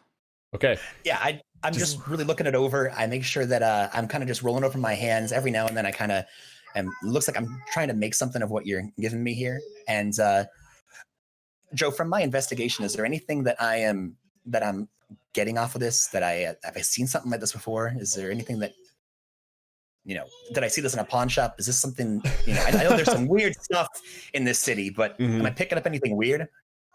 Yeah, this is it's a petrified tooth of some kind, probably from early in a different geological era, different primordial era. It appears to have some sort of ritual significance. It's probably tied into one of the cultures from a distant territory. You would say probably to the south of this area, south of the sunken circle of Tlakalel, but definitely attached to those cultural groups. And it would definitely, again, have some religious ritual significance to it. I smile and I hand it back to you and say, normally this is where I would say this belongs in a museum, but this looks like it's probably an heirloom of yours. Is that right? Mm-hmm. I have had it ever since I was a baby. And has that ever done that thing before? Not before, no. Okay, so if you guys can just really quickly run me through what happened. Apparently, both of you were at the scene of not only a crime, but you said that were there gangsters chasing a lady that hissed? Yeah, that would be pretty accurate. Please try and yes. catch me up on this if you don't mind. I mean, the most part, the only thing you really missed was, I guess, the beginning, where I was in the vents looking for... Man, you guys start at the beginning of the day, don't you? And just work your way on. We're not that great at storytelling. No. What was the name of the that one leader during the original skirmish? Gianni Pavlo, and I'll post that in our group chat so we have that on record. Thank you. I was looking for Gianni Pavlo, and he happened to be harassing a woman at the time. Okay. And then this woman also showed up by jumping over a rooftop, mind you, and kind of a fight ensued. And this is when the woman hissed, and she jumped to the rooftop that Asena came from, and we lost her from that point. And again, she was never really my exact concern. Like, of course, you missed the best part where I got to punch all these bad guys, and you just stayed in the vent and kept missing all of your little watch shots. Watch shots? Saw those? Don't worry about that. I'm a little worried about that, but okay, we'll come back to that later too.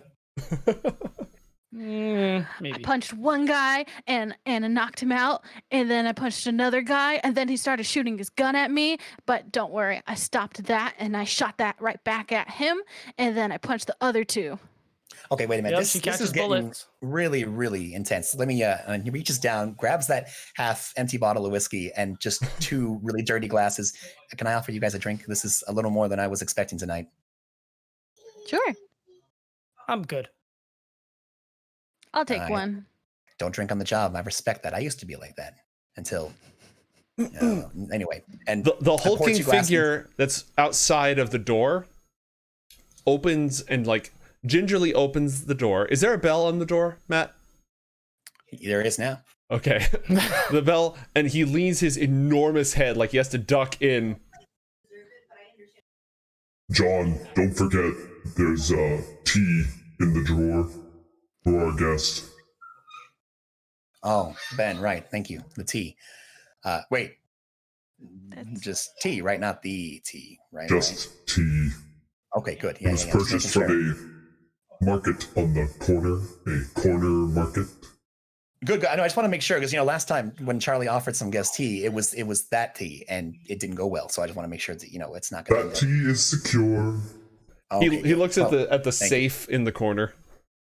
Oh, good. Well, you know what? Thank you, Ben. I really appreciate it. And as always, everything's doing okay out there, right? I have seen nothing. Hey, can you just keep an eye on Miss Rascal? I want to make sure that any shady types may have followed these two in. I don't want her getting caught up in that. Okay. I will follow up with Miss Rascal. Thank you so much, Ben. All right. Appreciate it. Clump. Okay. Yeah. Would you guys like some tea? I guess. Actually, I don't even know your name. Sorry. As you saw on the door, Carmichael. True. John. Pleasure to meet you. You with the punchy fists. You are. Asena, I would like not to have that tea. Thank you. Oh, it's totally fine. Don't worry. I hate the stuff myself. And you there with the shiny watch and really nice suit, by the way. I love the cut. Thanks. Name's Gaston.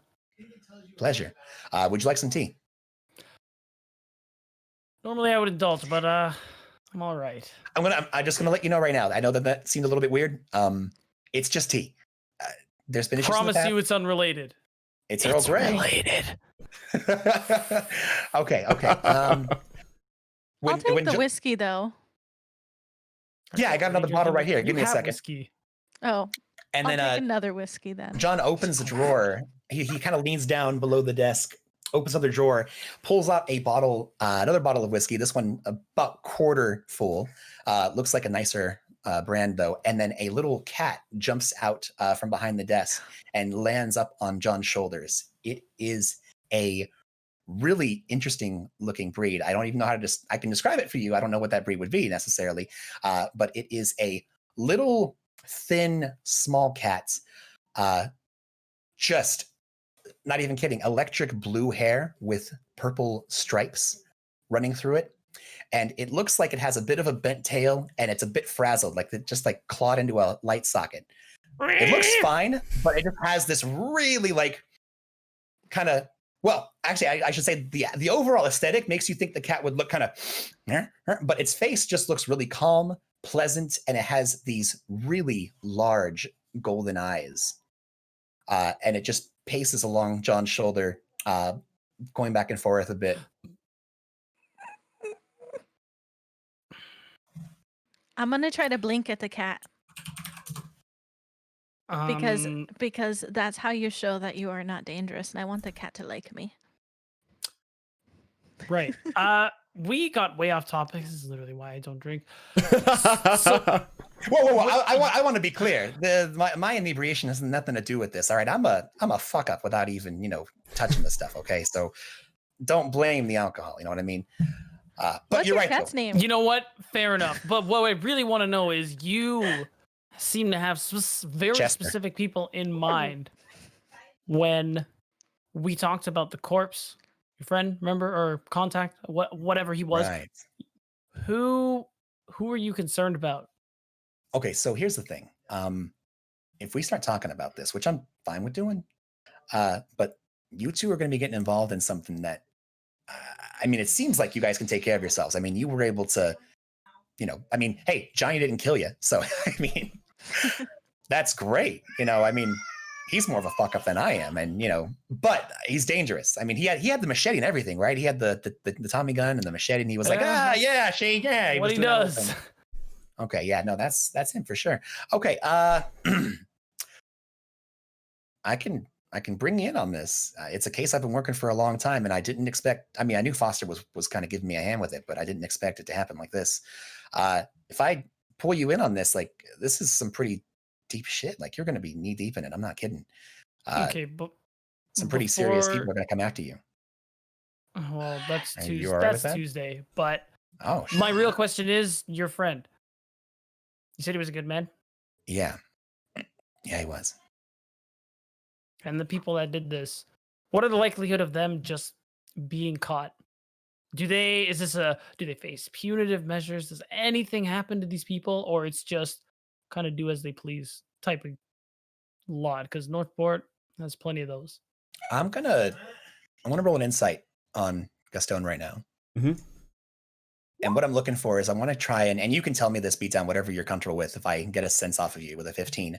I want to get the sense if you're like an honorable man. Like if you're asking me this question because you're looking to bring people in and put them to justice, or if you're looking to just make sure that they get caught and whatever happens to them is what happens to them. More so the former. That's how I spend a lot of my free time, let's just say. And if all of that is really true, then I want in. Okay. The insight check, I imagine, is John sort of giving you a look as he's trying to get what's the measure of you to see, Yes, exactly. Okay. like what emotions. When you're asking this question, he's looking at your face and listening to your voice and trying to get at the underlying emotions to read into it. And Get a read without Yeah. actually Oh, asking. okay. Yeah. No, Yeah. I think it would be fair. I think it would be fair. You could glean that. Mhm. Okay. I Like- agree. So here's the thing. As you guys know, there's a lot going on right now in the city. I mean, we've got the Carringtons with their connections to the Army of the Eclipse. We got that weird Batmobile flying thing flying around town. Then there was What? Project Thunderbolt. And then there's also the Omalon spies. I mean, there's some crazy stuff here that's been moving and shaking up in Northport, and Talon was right in the middle of it. So normally I would say if somebody offed him, it could be anybody. However, here's the thing. The thing that you described with the killing, the opened up back, the blood that looks like wings, that has happened before, like a lot. Actually, Gaston, you look like you get around, and not that you don't either, Asena, but I just something strikes me, Gaston, that you know your way around the streets, and I think that you and I have a little more in common than I initially suspected. But have you heard of the Angel Killer? Have either of you heard of the Angel Killer? I feel like that's something he'd probably know if this is a thing that happens Mhm. a lot. Because this is Yes. You know what I So the modus operandi, you didn't recognize it at first because the modus operandi was a lot messier than normal. And because Foster Talon did not meet the target profile. But this MO of the back cut has appeared in a large number of cases, a lot of victims. The problem is it's appeared intermittently with like weird time intervals, and you know how normally you try to do a profile on the killer, especially a serial killer? The profile keeps changing, and it'll stop, and then it'll pick up with a totally new profile. okay. So what are the victims like for those people? Just out of curiosity. Okay, so here's the thing. This is more a joke. Oh, question yeah. because, No worries. Yeah, because it'll depend how I react. Okay, I so didn't know if you were Sure, talking to me or not. no Yeah, worries. that's all right, So okay. roll I need to pull up the right. Roll an investigation check, beatdown. 24. Great. And I'm gonna have Asena. I'm gonna have you roll. Do insight for now, just to see if you know anything relevant. And while they're doing this, Chester, the cat, just goes meandering around the room, rubbing up against just about anything. Every now and then, and after being gone for about maybe a minute or so, it returns back and just will rest on John's shoulder. All right. So the Angel Killer has defied all attempts at capture by the local department, the provincial police, even the Commonwealth Investigatory Service. There were a lot of killings in the food industry at first. Then there were a lot of killings amongst performers and models and actors. There were a lot of killings in the financial sector. There was a spat that was really weird of victims. It ran all the way from like really poor people desperate on their luck to a couple of higher profile names, but nobody really big and out there. There was a spatter of murderings amongst the criminal element, and a couple of prize fighters were killed. Then it went quiet for a while. And that's some of the ways that the profile has changed. And not everybody meets this profile neatly. That's the problem. Like, people have tried, and you've probably done some work on this case as well, just because it would be of interest to you. There's a serial killer in Northport. They're not being brought to justice. The police can't catch them. But the problem is a lot of the information gets locked down in order to prevent a panic. So you've got the information that I just provided you. You've sort of drawn your own conclusions about these little clusters. And usually there's about a month between outbreaks of killings. It's not exactly a month. It's maybe 3 to 6 weeks where it goes quiet, and then another rash of killings, and then they stop for 3 to 6 weeks. Okay. And I believe the original question is, you probably know about them? Something, was that what you asked, Matt? What's that? The question, because I was just like kind of figure out how Gaston would answer in that scenario, but I think the question was like, do you know about them? I mean, here's the thing. I've been working on this case ever since I got into Northport. I stumbled onto this girl, this poor God. Anyway, she was a lounge singer, kind of like you, Senna. And anyway, I couldn't stop thinking about her and how horrifically her life was ended. And so I've been pursuing this killer ever since. But again, as you know, the profile keeps changing. At first, I thought it was a very particular kind of woman that they were looking for. You know, I would find several different, over the course of the next few months, I found a couple different people that had that very same description, you know, like slender girl, pale skin, dark hair, all of that. But then it changed. Next, it was a blonde girl, athletic build, blue eyes, a couple of those. And then eventually there was a man. There was a guy with dark hair. It was always like dark brown, kind of black. And again, it ran the gamut. And I realized that there was a profile, but it kept changing. And I wondered why that was. I didn't know at first if it was copycats, or if this person maybe somehow was kind of killing randomly. I couldn't make light of it. But then I did my research and I found out that there's this pantheon that it's a real old thing. And Joe, you could probably describe it a little better than I could. But from what again, this is just a theory. I have no idea necessarily, but from what I'm picking up here, the descriptions of these people that are being found match, at least in some respect, the descriptions of like deities in this local pantheon. And I'm thinking that this killer is, I don't know, they're either trying to make a statement. Again, we've got all that, you know, stuff happening, you know, with the people from across the way, the Omelan spies. There's that Army of the Eclipse. You know, who knows? It could be a statement. They could be just some sick, deranged, you know, fuck, who knows? But I think there's something more than that. You know, there's something ritualistic to these killings, you know, like the way that it happens. And I don't think this person's going to stop. I don't think they're going to stop until they maybe they're looking for, who knows? Maybe they're waiting until they kill enough people. Maybe they're waiting until they get the right target. What I'm suspecting here is that they stalk these people. And then once they have gotten close enough to them, they analyze them. They try and figure out if they're like worthy or something. I don't know. And if they're not, they kill them in this horribly gruesome way. But I don't know what happens once they find the one they're looking for. And I'm worried about what's going to happen if they end up filling the whole pantheon. You know what I mean? And then there's that crazy cat Zorbius. You know, he's at the bottom of the river and he's got all those giant contraptions. You know, he got that submarine and the weird metal kraken. You know, I just crazy stuff. Maybe he has something to do with this. Yeah, you know Zorbius. Zorbius Brand. Zorbius Brand, scientist extraordinaire.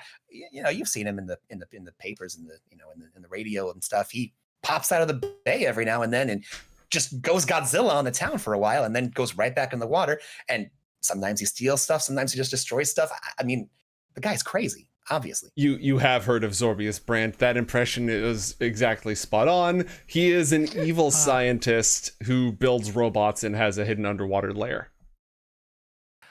He hasn't popped up for a while though. Gonna be honest, kind of seems like it's out of his MO of random, infrequent, rampant destruction. Oh, trust me, or petty theft. Great. Joe, when was the last time? Oh, sorry. Go ahead. No, I was gonna ask if you both of Beatdown and Pods. Neither of you are proficient in religion, right? That is correct. Oh, okay. Yes. No worries then. Zorbius hasn't appeared probably for a couple of months, maybe a few weeks. Nobody has any tracked connection between him and the Angel Killer. When was the last time there was an actual, before Foster Talon, now that Gaston and Ascena discovered it, when was the last time that John or anyone else found a murder relating to that? The last reported case was 4 weeks ago. And mate, Foster, I know that I was already keeping an eye on him because I was kind of worried about my, I had shared with him my idea about this, this crazy Pantheon business, and he blew it off, thinking it was just some more of my, scholarly bullcrap. Damn it, he didn't listen to me. Anyway, does he fit the mold of one of them? Well, that's what I'm wanting to look for here. He did, and there were murders beforehand. Mate, every time I found somebody, how often is it, am I noticing that there's a pattern between how many killings there is before they stop of a particular type of person? There is no pattern, but every time it stops and comes back is when the profile changes. And it, as far as you are aware, Foster Talon was the first new death. So he's part of a new cycle, a new profile. Okay. So it just sounds like it takes us. Okay, so I'm going to humor you. Let's say this theory is something. Then maybe the reason there is no consistency in the actual time, the amount of time till killing stop, is because I guess if they're looking for a different member of this pantheon, maybe I imagine with different members, the searches go differently. You have to kill an infrequent amount of people to actually find it. Maybe this time it takes 2 tries. Maybe it takes 7.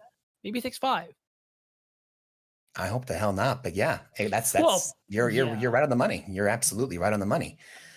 I was warning Talon that he matched the description of one. I mean, he's like, they have been killing people like me, and I'm like, well, I know, but they could. It could happen. Wait, so then what is the description that he fit? Well, there was this weird like a god of pride, if that makes sense. Like someone who was. Here's the thing: Foster was not super hung up on himself. He was a sad man. He drank. He was a big, tall, powerful, intelligent guy. Sure. Which means, I guess, that's part of why he could fit the profile. But anyways, this character, this exalted character in the Pantheon, I had said that he kind of, might have looked, like him, and just some of his mannerisms and the way he did things. So I thought it could have been possible. But yeah. So then I guess at this point, since this is a new cycle, if you will, then not only will there be more killings, we might actually have a profile we can work with. Can we not? So who could possibly fit this same profile, and that person could be the next target? Then maybe we can actually find this killer. Well, so here's the thing. Have you guys heard of like the 7 deadly sins? Does that ring a bell here? Is that a thing here? No. What do you mean? Okay. What do you mean here? No, don't worry about it. Okay, so in this pantheon, there are certain characters that play to certain vices, you could say. It's stuff like pride, gluttony, that thing. There's avarice, there's envy, there's anger, wrath, stuff like that. It's the base things that make humans. Well, sometimes it's fun, but a lot of times it ends up apparently with people getting killed. Anyways, in this is an ancient pantheon that used to be real big around here right before the Vikings came in and just kind of took things over, and then there was a whole huge power shift, and then now we have Northport. But that was a long time ago. Right. Anyways, in that pantheon, these characters were kind of revered, but also feared. Revered, yeah, that's pretty good. They're very important figures. It was one of those things where they would pray to them, and they would try and shed their sins by Their skins? no their sins. Sorry, no. I'm slurring, too much alcohols. Anyways, they would have festivals and rituals, and they would take part in these either carnal or weird get-togethers, and they would do things that were bad, but then after they did that, they were good. It's a weird translation, all right. I'm not super good on the language with that. Right. I'm not super familiar with it. I just had to kind of pick it up. Anyway, from what I'm getting here, there are certain individuals. I think there's 8 of them, right, mate? Is that right? Mm-hmm. In this pantheon. Anyways, how many so far? Since I got here, and then doing my research with the police and what I've found so far, how many people do I think have been moved through this pantheon? 7. Oh shit! Wait, Pride's the last one? Yes, Pride is the last one. Okay, so I make it very clear that I start bringing out. I take you guys over to my board and have all these notes, and I start. Oh, there it is. Bringing everything over, and I start slamming down pictures and newspaper clippings and all kinds of just. It looks like a lot of just. I mean, you know what these things. It looks like a really crappy version of your wall, Gaston. It's just all kinds of just pictures and newspaper clippings and all kinds of things that True. I'm trying to make sure that you guys are understanding what I'm saying, but it's kind of a little bit feverish and coming through haphazardly. There's some stretches, but from what I'm putting together, I feel like they've already found gluttony, fornication, avarice, envy, wrath, torpor, and boasting, and they're moving on to pride. Now, I thought that Foster could have fit the bill, and damn it, I was right. But now there's others. There's what we're looking for here is male, tall son of a gun. Not quite as tall as Ben, mind you, but we're taller than me, taller than you. We're pushing like 6.5. Big old large flame, and somebody with a not necessarily they're like a boaster. They're not like because they already got that. It's somebody that's very assured of themselves. Someone who takes a lot of pride in their work. Is very confident. That's what we're looking for. Again, from what I found, appearance is definitely a part of it, but it's the way that you carry yourself. That's the nuance of it. And I so far was only able to ping Foster. I don't really know anybody else that would have fit that bill. I mean, I don't know too many people around here unless, I'm taking a job or, we're hanging out in a bar or something. But anyways, normally I'd talk to Opal and she'd be able to give me a hand, but unfortunately, that whole thing got messed up. Who's Opal? She is a real nice lady, and I think we'll leave it at that. She used to run a school for gifted youngsters. Let's put it that way, okay? Okay. But she's real nice, and now she doesn't want to talk to me, and that sucks because she was rich, and I liked that. She was your lady. I mean, maybe once or twice, but no. I mean, this. You hear a wiry voice from the hallway. I knew it. Hey, Charlie, get in here. He slumps in again. This guy who walks in, the suspenders, white shirt, real skinny, sunken eyes, greasy hair. He looks at Asena and he goes, "Holy shit!" Right? I know. I didn't notice it at first either. I know you. Oh my god. What? Yeah. Huh? You broke this guy's arm. I was right next to him. You came at us and you broke his. Look, all's fair. We were trying to mug you. So that's, no hate. Oh, I thought you were talking. Oh, that's right. You don't go to bars. I thought you were talking about my lounge singing. That's what I thought. I thought we. Yeah. But yeah, no, me this too. is back before I picked you up, huh, Charlie? This is back when Oh, you were that doing was a that shit. good fight. I remember that one. Yeah. I was gonna say, is that the kind of people you keep around here? People go mugging Well, I mean, ladies not, at night. hey, what kind of people do you keep? You just told me that she just beat up 3 guys, and now I find out she busted somebody's arm. What kind of company you bad keep? I don't guys. take it personally. Respect. I like you. I was gonna say, yeah. All right. So, okay, guys, here's the thing. We can keep just sitting around my shitty office and talk about this all day. But I feel like right now we've got a lead, and the trail might be going cold. It sounds like it's been at least what, $1.50 since you guys left the crime scene. I'm sure people are already More than there. that. Yeah. So what's your guys' plan? I mean, I'm gonna just take what you guys gave me here, and I'm gonna go hit the streets and try and figure stuff out. Normally, I either bring Charlie with me or Ben, maybe. Sometimes no, not usually. I don't really Ben. I love him, but he's not the most conspicuous.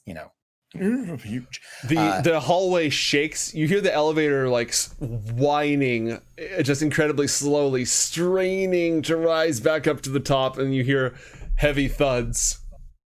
You see what I mean? You can literally hear him coming from a mile away. Miss That's not very Rascal stealthy. Whoa. is fine. Okay, good, perfect. Thank you, Ben. They didn't end up wanting a tea. Would you like some? He just stares at Wait, you. why did I? You know what? I'm sorry. Hey, you know what? I hear. No, I'm lying. Sorry. Don't worry about it. I just, you know what? I'm trying to impress them, but you know what? He just keeps staring at you as you continue to talk. Okay, look, and I stand up and I just kind of readjust my coat, look around, and you guys realize since normally the cat was kind of hanging around me, the cat's gone now. It's nowhere to be seen in this I room. was just gonna go talk to her Oh, or him. yeah. What? I don't know actually. Maybe they. I don't know. I'm not really They, sure. I yeah. never really checked actually. Anyway, we should go. I think we should. You guys want to come with me? Because normally I do this stuff by myself. But if you can, from what Charlie says and from what you guys encountered earlier, it sounds like you can mess people up. And Gaston, you are, between your really shiny watch and your street smarts, I think that we can make a pretty good team, don't you? Maybe, but I feel like going anywhere outside visiting this opal you spoke of seems like a waste of time. Because you said she was the one who got you all your info. She was the one who helped you track who I imagine ends up being the majority of the people on this wall. So it just makes the most sense that you gonna have to put whatever that is aside, and we have to go talk to her. Well, here's the thing. She had a lot of money. She had a lot of contacts and a lot of pull, and she is an amazing resource. And that door is closed to me. I can just tell you that right now. Wait, is that why you lost all your contacts? What? Because of No! that? No. Actually, that was my ex-partner. Unfortunately, we had a bit of a falling out, and now the Carringtons won't work with me. The Donahues won't work with me. And I mean, we're not like enemies or anything, but we're just kind of on the outs. I just need to let that lie a little bit. The longer that, look, time heals all wounds, or so they say. And, but here's the thing. I don't need Donahue. All right. I don't need the Carringtons. And I think between your guys' investigative prowess and my own, putting our 3 heads together, this is, I mean, Foster's dead, and that sucks ass. But this is a lead. I haven't had a lead in weeks. So we can do something with this. We have confirmed my suspicions. We have a, what do you call it? God, my brain right now. And he kind of reaches down and finishes the last of the shot. What was that? I said words are hard. Yeah. And, but we have a contact. Or not a contact. Gosh. And I looked at the skies. Hey, Joe, what's the word I'm looking for? Charlie and Ben look at each other for a moment, and Charlie says, profile? Profile? Yeah, That's the one. Profile. We've got There a you go. profile. We have people that we can investigate. You guys said that Gianni was there, which means that Jodo is somehow involved in this. We need to figure out how. We need to start hitting the pavement. We need to shake out the bushes. You know what I mean? We got to ruffle some feathers and figure out what's going on. And the way to do that is to get under Lincoln's skin. Because when you start shaking his cages, he gets pissed and he sends people out. And you know what Jodo's people do? They talk. And we need talkers. You know what? You had me at ruffling Giotto's feathers. So, Oh, yeah. I know you'd like that. Charlie speaks up. Hey, is there anything I should enter under evidence? Did you guys bring anything other than this? Nope. This, and I just toss the note over to I take it and I do a little fleur, almost like a. You guys see like a card, like a card shark or a magician. I do this little thing where this paper, like it's a little flappy thing of paper. It looks like it should not be able to sail across the room the way it did, but John like flicks his wrist in just a way where this paper, almost like a little airplane, goes sailing through the air and just lands right in Charlie's hand. Stick that over there next to well, crap. We're gonna have to update Foster's file now. Okay, update Foster's file. Stick that somewhere. I toss a pin at him from my desk. You stick that somewhere over there. Make it work. I don't care. Guys, the night is young and we got shit to do. Are you ready to go? Yeah, screw it. Let's go. I want to say goodbye to your cat. Yeah, sure. Cool. Give me a second. I lean back down below the desk and I pop up holding the cat. Yeah, here it is. Look, don't touch. It bites and scratches and hurts. So, you know. But yeah, you can say bye and I pick up the little cat's hand like, okay, and like little like shake the paw. I'm gonna reach for the cat to pet its head and ask it if I should trust him. Janessa, you do not smell a cat. Oh shit. Okay. And when you speak to it, there is no response at all. Okay. I'm just going to take like 2 steps back and like squint.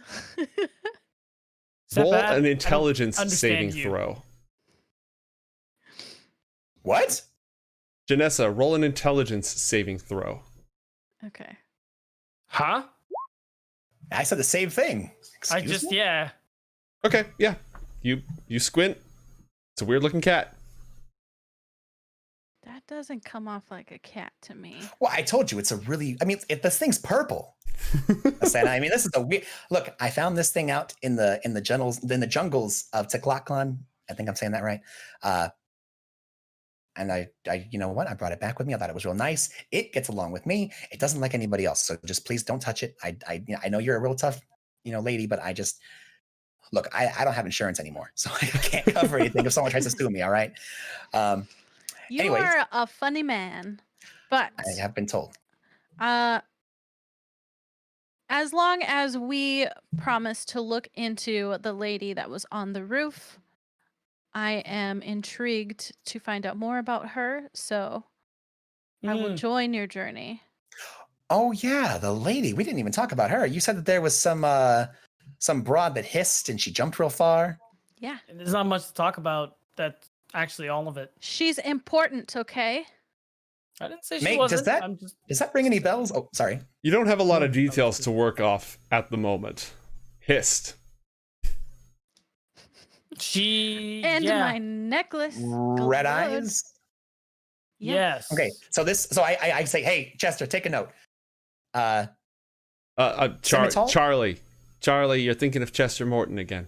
It's still Charlie. Oh, I was talking to the cat. Sorry, I was talking to the cat. Charlie, yeah, that makes more sense. The cat speaks English. Oh, no, the cat doesn't speak shit.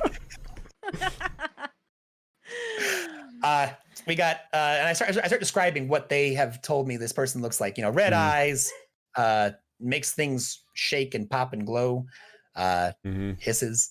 You got anything else? We got the gun, not the gun. Wait. Yeah, you found we do. a weapon at the scene.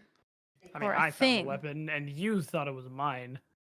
Regardless, I also found this, and I'm just gonna pull out the phosphorus, radioactive. Whoa! Point that over there. Whatever Point the that hell. over there. Okay. Jeez. I know it's more of a. I'm kind of holding it like this. Okay. Mhm. Good. Yeah. All right, so Yeah, we got- What Yeah, is that this thing. thing? That This- old thing. this is something that is definitely more in Gaston's area of expertise than in John's area of expertise. I see. Yeah. But I can tell you, Gaston, that I say phosphorescent, but it's not phosphorus because of the ultraviolet component. It's like emitting little bursts of sunlight. It's like little liquid sunlight goo. Okay, so I found this. From what I understand, and from a brief investigation of it, it seems like it shoots out ultraviolet rays of some sort. It doesn't seem like it can actually hurt people. So I am confused as to. I'm a little confused as to why Gianni and his goons had one of these. Does that mean anything to you? Ultraviolet. Ultraviolet? That's an ultraviolet ray? What does it do? Make people punch each other? No. Let's try it out. Ultraviolet as in It's working! Pow, pow! Think sunlight, Ultraviolet. think sunlight. Gosh, I'm sorry. You know what? That was Yeah. my bad. That was my bad. That was that really the alcohol? obvious. No. I'm not gonna blame the alcohol. It's me, man. It's me. I'm not taking it right now. Okay. I lend out my hand. Put out my hand. Yeah. Do you mind if I could take a look at that for just a bit? I'll give it right back. Yeah, I'll hand it to him.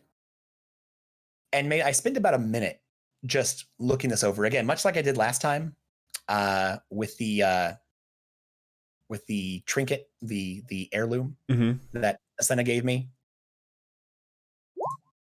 And is there anything that maybe upon putting about a minute or so into reviewing this thing that I could discern that Gaston didn't already tell me about it? Yeah, let me send you some notes real quick on what you're able to discern. Okay, perfect. And while I'm doing this, Chester the cat kind of goes wandering around. It moves up and sniffs at your leg, Janessa, and does that thing that cats do where like it kind of leans in, like kind of keeps coming back and forth a bit. Mm-hmm. And it rubs not quite up against you. It brushes up against you, but you don't really feel much of anything. It's a very, very small cat, though. Weird. I'm just gonna back away from it. Maybe like even hug the wall. I'm a little freaked out by it. And at that, the cat will kind of go back behind the desk and is not seen again. Okay, so it's definitely a contraption. I can tell you that much. But there's something a little more to it than just that. Remember Brant, the crazy mad scientist that I was talking about? This seems like something he would have done. I mean, it's a really small little, like it's a little thing compared to what he normally does. And I go ahead and activate it. I click it. It wraps some of this phosphorescent goo around a magnetic pellet. It glows, and then it launches with the gas canister. So it flies across the room, splatters on whatever it hits, and it drips, and it's got this little patch of glowing, bright, sunny light. Whoa. Almost like sunlight. Mm-hmm. Like, is it a sunlight gun, basically? Yeah, not like huge amounts of sunlight, but, little... Yeah, like paintballs, like little paintballs of sunlight. Mm-hmm. Okay, so then I kind of look over. Did you guys see anything at the scene of the crime? Anything that recognized that? Were the goons wearing it? Was it on Foster? Was it on the lady? The Wait, who you dropped mean this thing? One of the goons, and these were one of the goons that approached the lady. No. We Wait, don't okay, really so know what You're saying the happened. gangsters had this Sorry, thing? what, Janessa? Yeah. The the- gangsters. I said we don't really know what happened. Why the lady was there. But Mhm. yeah, no, they but had what that. but what I'm wondering now about is that the gangsters who had these weapons, or I'll point at that, were the ones approaching the woman, and she responded by hissing. So Have you guys heard of the Gifted? I'm just gonna come out and say it. Have you guys heard of the Gifted? Yeah, superheroes I'm in sure the you city. dropped weirder stuff. Oh, Was she a vampire? Or, I don't know, Gorgon? Wait, did Gorgon say sunlight? Never mind. Mate, I want to run through my list of X-Men. Does who they're describing, does that sound like anybody that I know now that I'm connecting it to that? No? Nope. Shit. You don't know of any. So recently, this is in the campaign background. In the last couple of years, youngsters have been inheriting supernatural powers and putting on costumes and becoming superheroes. It's the dawn of the superhero age, but it's still in its early phases. So they don't have great publicity and they're not super well known. But it is masked vigilantes with unique abilities are a known thing in Northport. This does not meet the profile for any of them. I mean, this could be a gifted. I mean, especially if it had a reaction to your heirloom. Gosh. Yeah. Okay. So okay, let's put the facts together. We have a gifted, possible gifted at the scene. Take this down, Charlie. Possible gifted at the scene.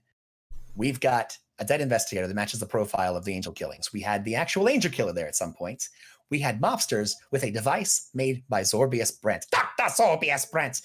Am I missing anything? Hey guys, am I missing anything?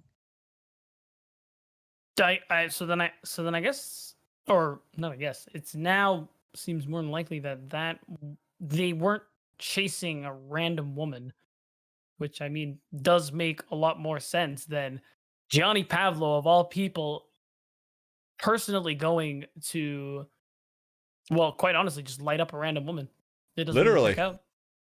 Yeah. Hey, by the way, Janessa, Seta said, you were just heading home and you kind of stumbled into this. Gaston, what were you doing there? You said you were in like a vent or something? You were just like, I was. do you just hang out in vents? No, He's really was good at following- hanging out in the vent. I mean, that is That true. is very, very suspicious, Gaston. Okay. Listen, like I had already said previously, I got issues with Giotto and his family. So Gianni Pavlo being out and about like that at night was a pretty solid opportunity for me to get close and let's say have a chat. Oh, so you were already targeting him and you just kind of stumbled into this. Were you looking to overhear things or were you going to take these guys out and like question him? The latter. So what did you see happen before this? If you've been following them. No, I followed. I came across them while they were basically moving up that building. Because remember, they pulled up their car to that building and then chased that woman up the step, up the staircase. And that's you were more just or less where I hanging out in a vent, hoping I they showed went up. into the vent as soon. I happened to be nearby when that whole thing started. Then I climbed into the vents. Okay. Look, man, I gotta say, I know you're probably telling the truth, but everything you say sounds like a lie, man. This is, I mean, I'm on your side here, but this is real sus. I just gotta say. Is what it is. I'm just kidding, man. I'm playing a bit right now. Don't even worry about it. Okay, so I'm sus. I just met this man. You sure are. Here's the thing. We're all sus. I'm sus. You're sus. He's sus. My cat's sus. Charlie's sus. We're all sus. All right. This whole town is freaking sus. I love saying that. Sus, sus. That's a good word. We're all sus. Yeah. I mean, why would you ever say suspect when you could just say sus? God, it's really clear. It's sweet. I love it. I'm going to be really attached to that word for a while. All right. All right. What's the next step? You said that what's our next lead? Are we going to go figure out who made this gun? I mean, we know who did. Didn't you just say? Dr. Zorbius Brandt, but nobody's seen him for a while. But then that means if he's making weapons for Giotto and his boys, maybe he's out of sight, but not exactly doing nothing. You know what? I think you guys are right. We need to go talk to Donahue, but not me. You guys are going to talk to Donahue. I will get you there, and I should be able to get you an audience with the princess herself. God damn, she's a princess. I will be there with you, but I'm not going to be me, if that makes sense. I'm going to go in disguise. I want to make sure I can back you guys up in case anything goes haywire. But do not mention my name while you're there. And yeah, it's just best if you don't talk about it at all. I will get this set up. You know, even though we're on the outs, you know, she owes me some favors, and even though she won't want to work with me, if I talk about some, you know, gifted, and you're going to have to pass yourself off as gifted. But we have a gifted superhero who can block bullets and can punch people's lights out, and you know, so she'll be very interested in meeting you. And then I'll talk about my up and coming protege. That's it. I was training you up or something, and you can be her new investigator, and she'll love that. She can replace me, and she can get another gifted. This is going to be great. Okay, I think that's the angle we'll go with it. Yeah, you guys just give me the evening. I'll get it set up, and you know, in the morning, I think we'll be ready to pursue this. You know what I mean? This has been a great night, guys. I mean, aside from Foster dying, that sucked, but the rest of this, I mean, I haven't felt this alive since 73. Well, I was pretty young at 73, but yeah, I mean, you know, I mean, I guess that's the most alive you are is when you're born. Anyways, this has been great. Unfortunately, you and I have consumed almost all my booze, so I'm gonna have to go out and get some more of that. That's not cheap, but you know what? It's fine. I haven't had a job in a while, so stuff's running kind of low. I gotta pay the bills and you know whatnot, but I can make it work. We'll make it happen. It's fine. I could just grab some at the next lounge that I'm singing at. I wouldn't say no to lounge booze. That sounds amazing.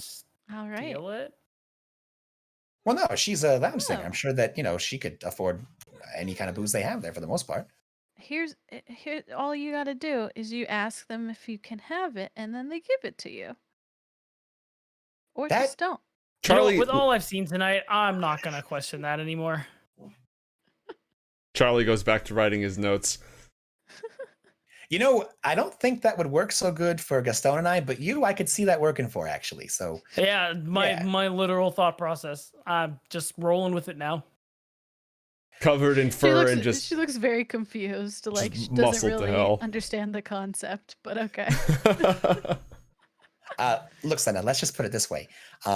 If you asked me for this pin on the desk right here, I don't know why you'd want it, but I would give it to you. Just saying. That's where we're going with this. You know what I mean? She takes that as an offering and like grabs the pin and puts it in her pocket. Well, see? See? Yep. I don't want to piss you off. So yeah, you can have it. That's fine. A really crappy pin. It's almost out of ink. I hope you like it. Charlie silently adds pens to the shopping list, which is a very long shopping list. Nobody's bought anything off of it for a while because there's not been much cash, but just pen. All right, so we are going to go ahead and bring our story to a close for tonight. But next week on Coriander, our heroes are going to have an audience with the heiress Opal Donahue in hopes of gaining more information about the Angel Killer, Dr. Zorbius Brandt, and the Giotto crime family. Thanks everyone for tuning in and watching our first episode. Next episode, we're hoping to have some new art up. I hope you've enjoyed spending time with these characters. I know I have. Thank you so much to our cast for launching this new show with us. And yeah, barring any closing comments, I'll go ahead and kill this thing. Please don't kill this thing. It's really hard to get it out of the rug. All right. I have a probably only got one rug left. Yeah, I just pulled that rug off the street. You know, I cleaned it beforehand, but you know, that's the last one I got. There's been enough death for tonight. Indeed. All right. Thanks, everybody. Have a good one.